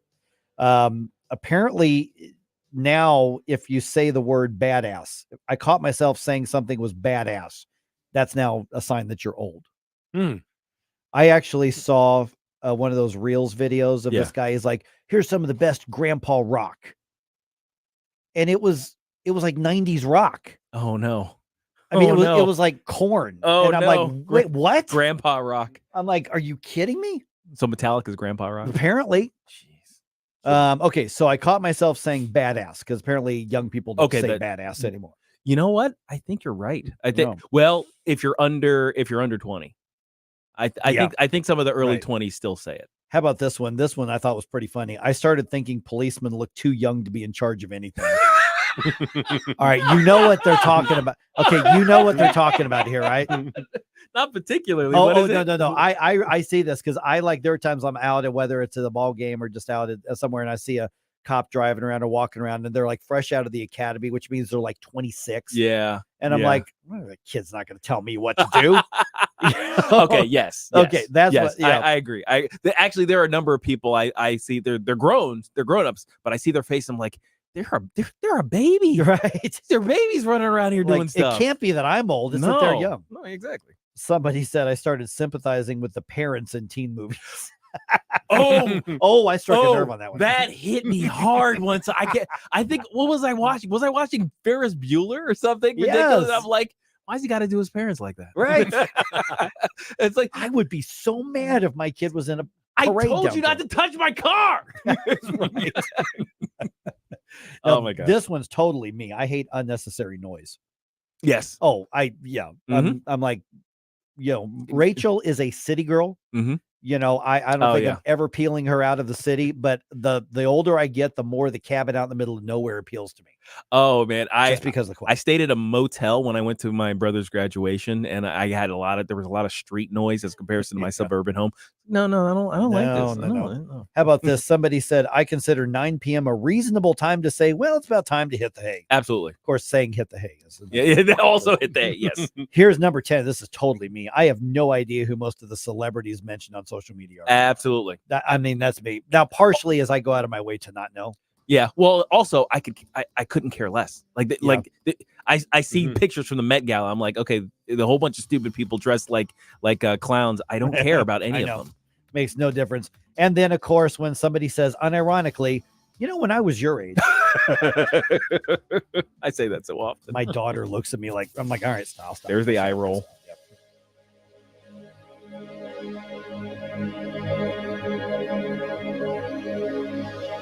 Old man winter in the rearview mirror. Warmer weather here. Time to call Hanson's Tree Service. 636-379-1830. 24/7 at hansonstree.com. This is the perfect time to spruce up and beautify your landscape beds. When you purchase organic mulch and bulk from Hanson's, you save on price, time, and incredibly convenient. Tons of commercial and residential tree care services as well. Grinding and land clearing, plant health care, and more. 636-379-1830. hansonstree.com. hansonstree.com.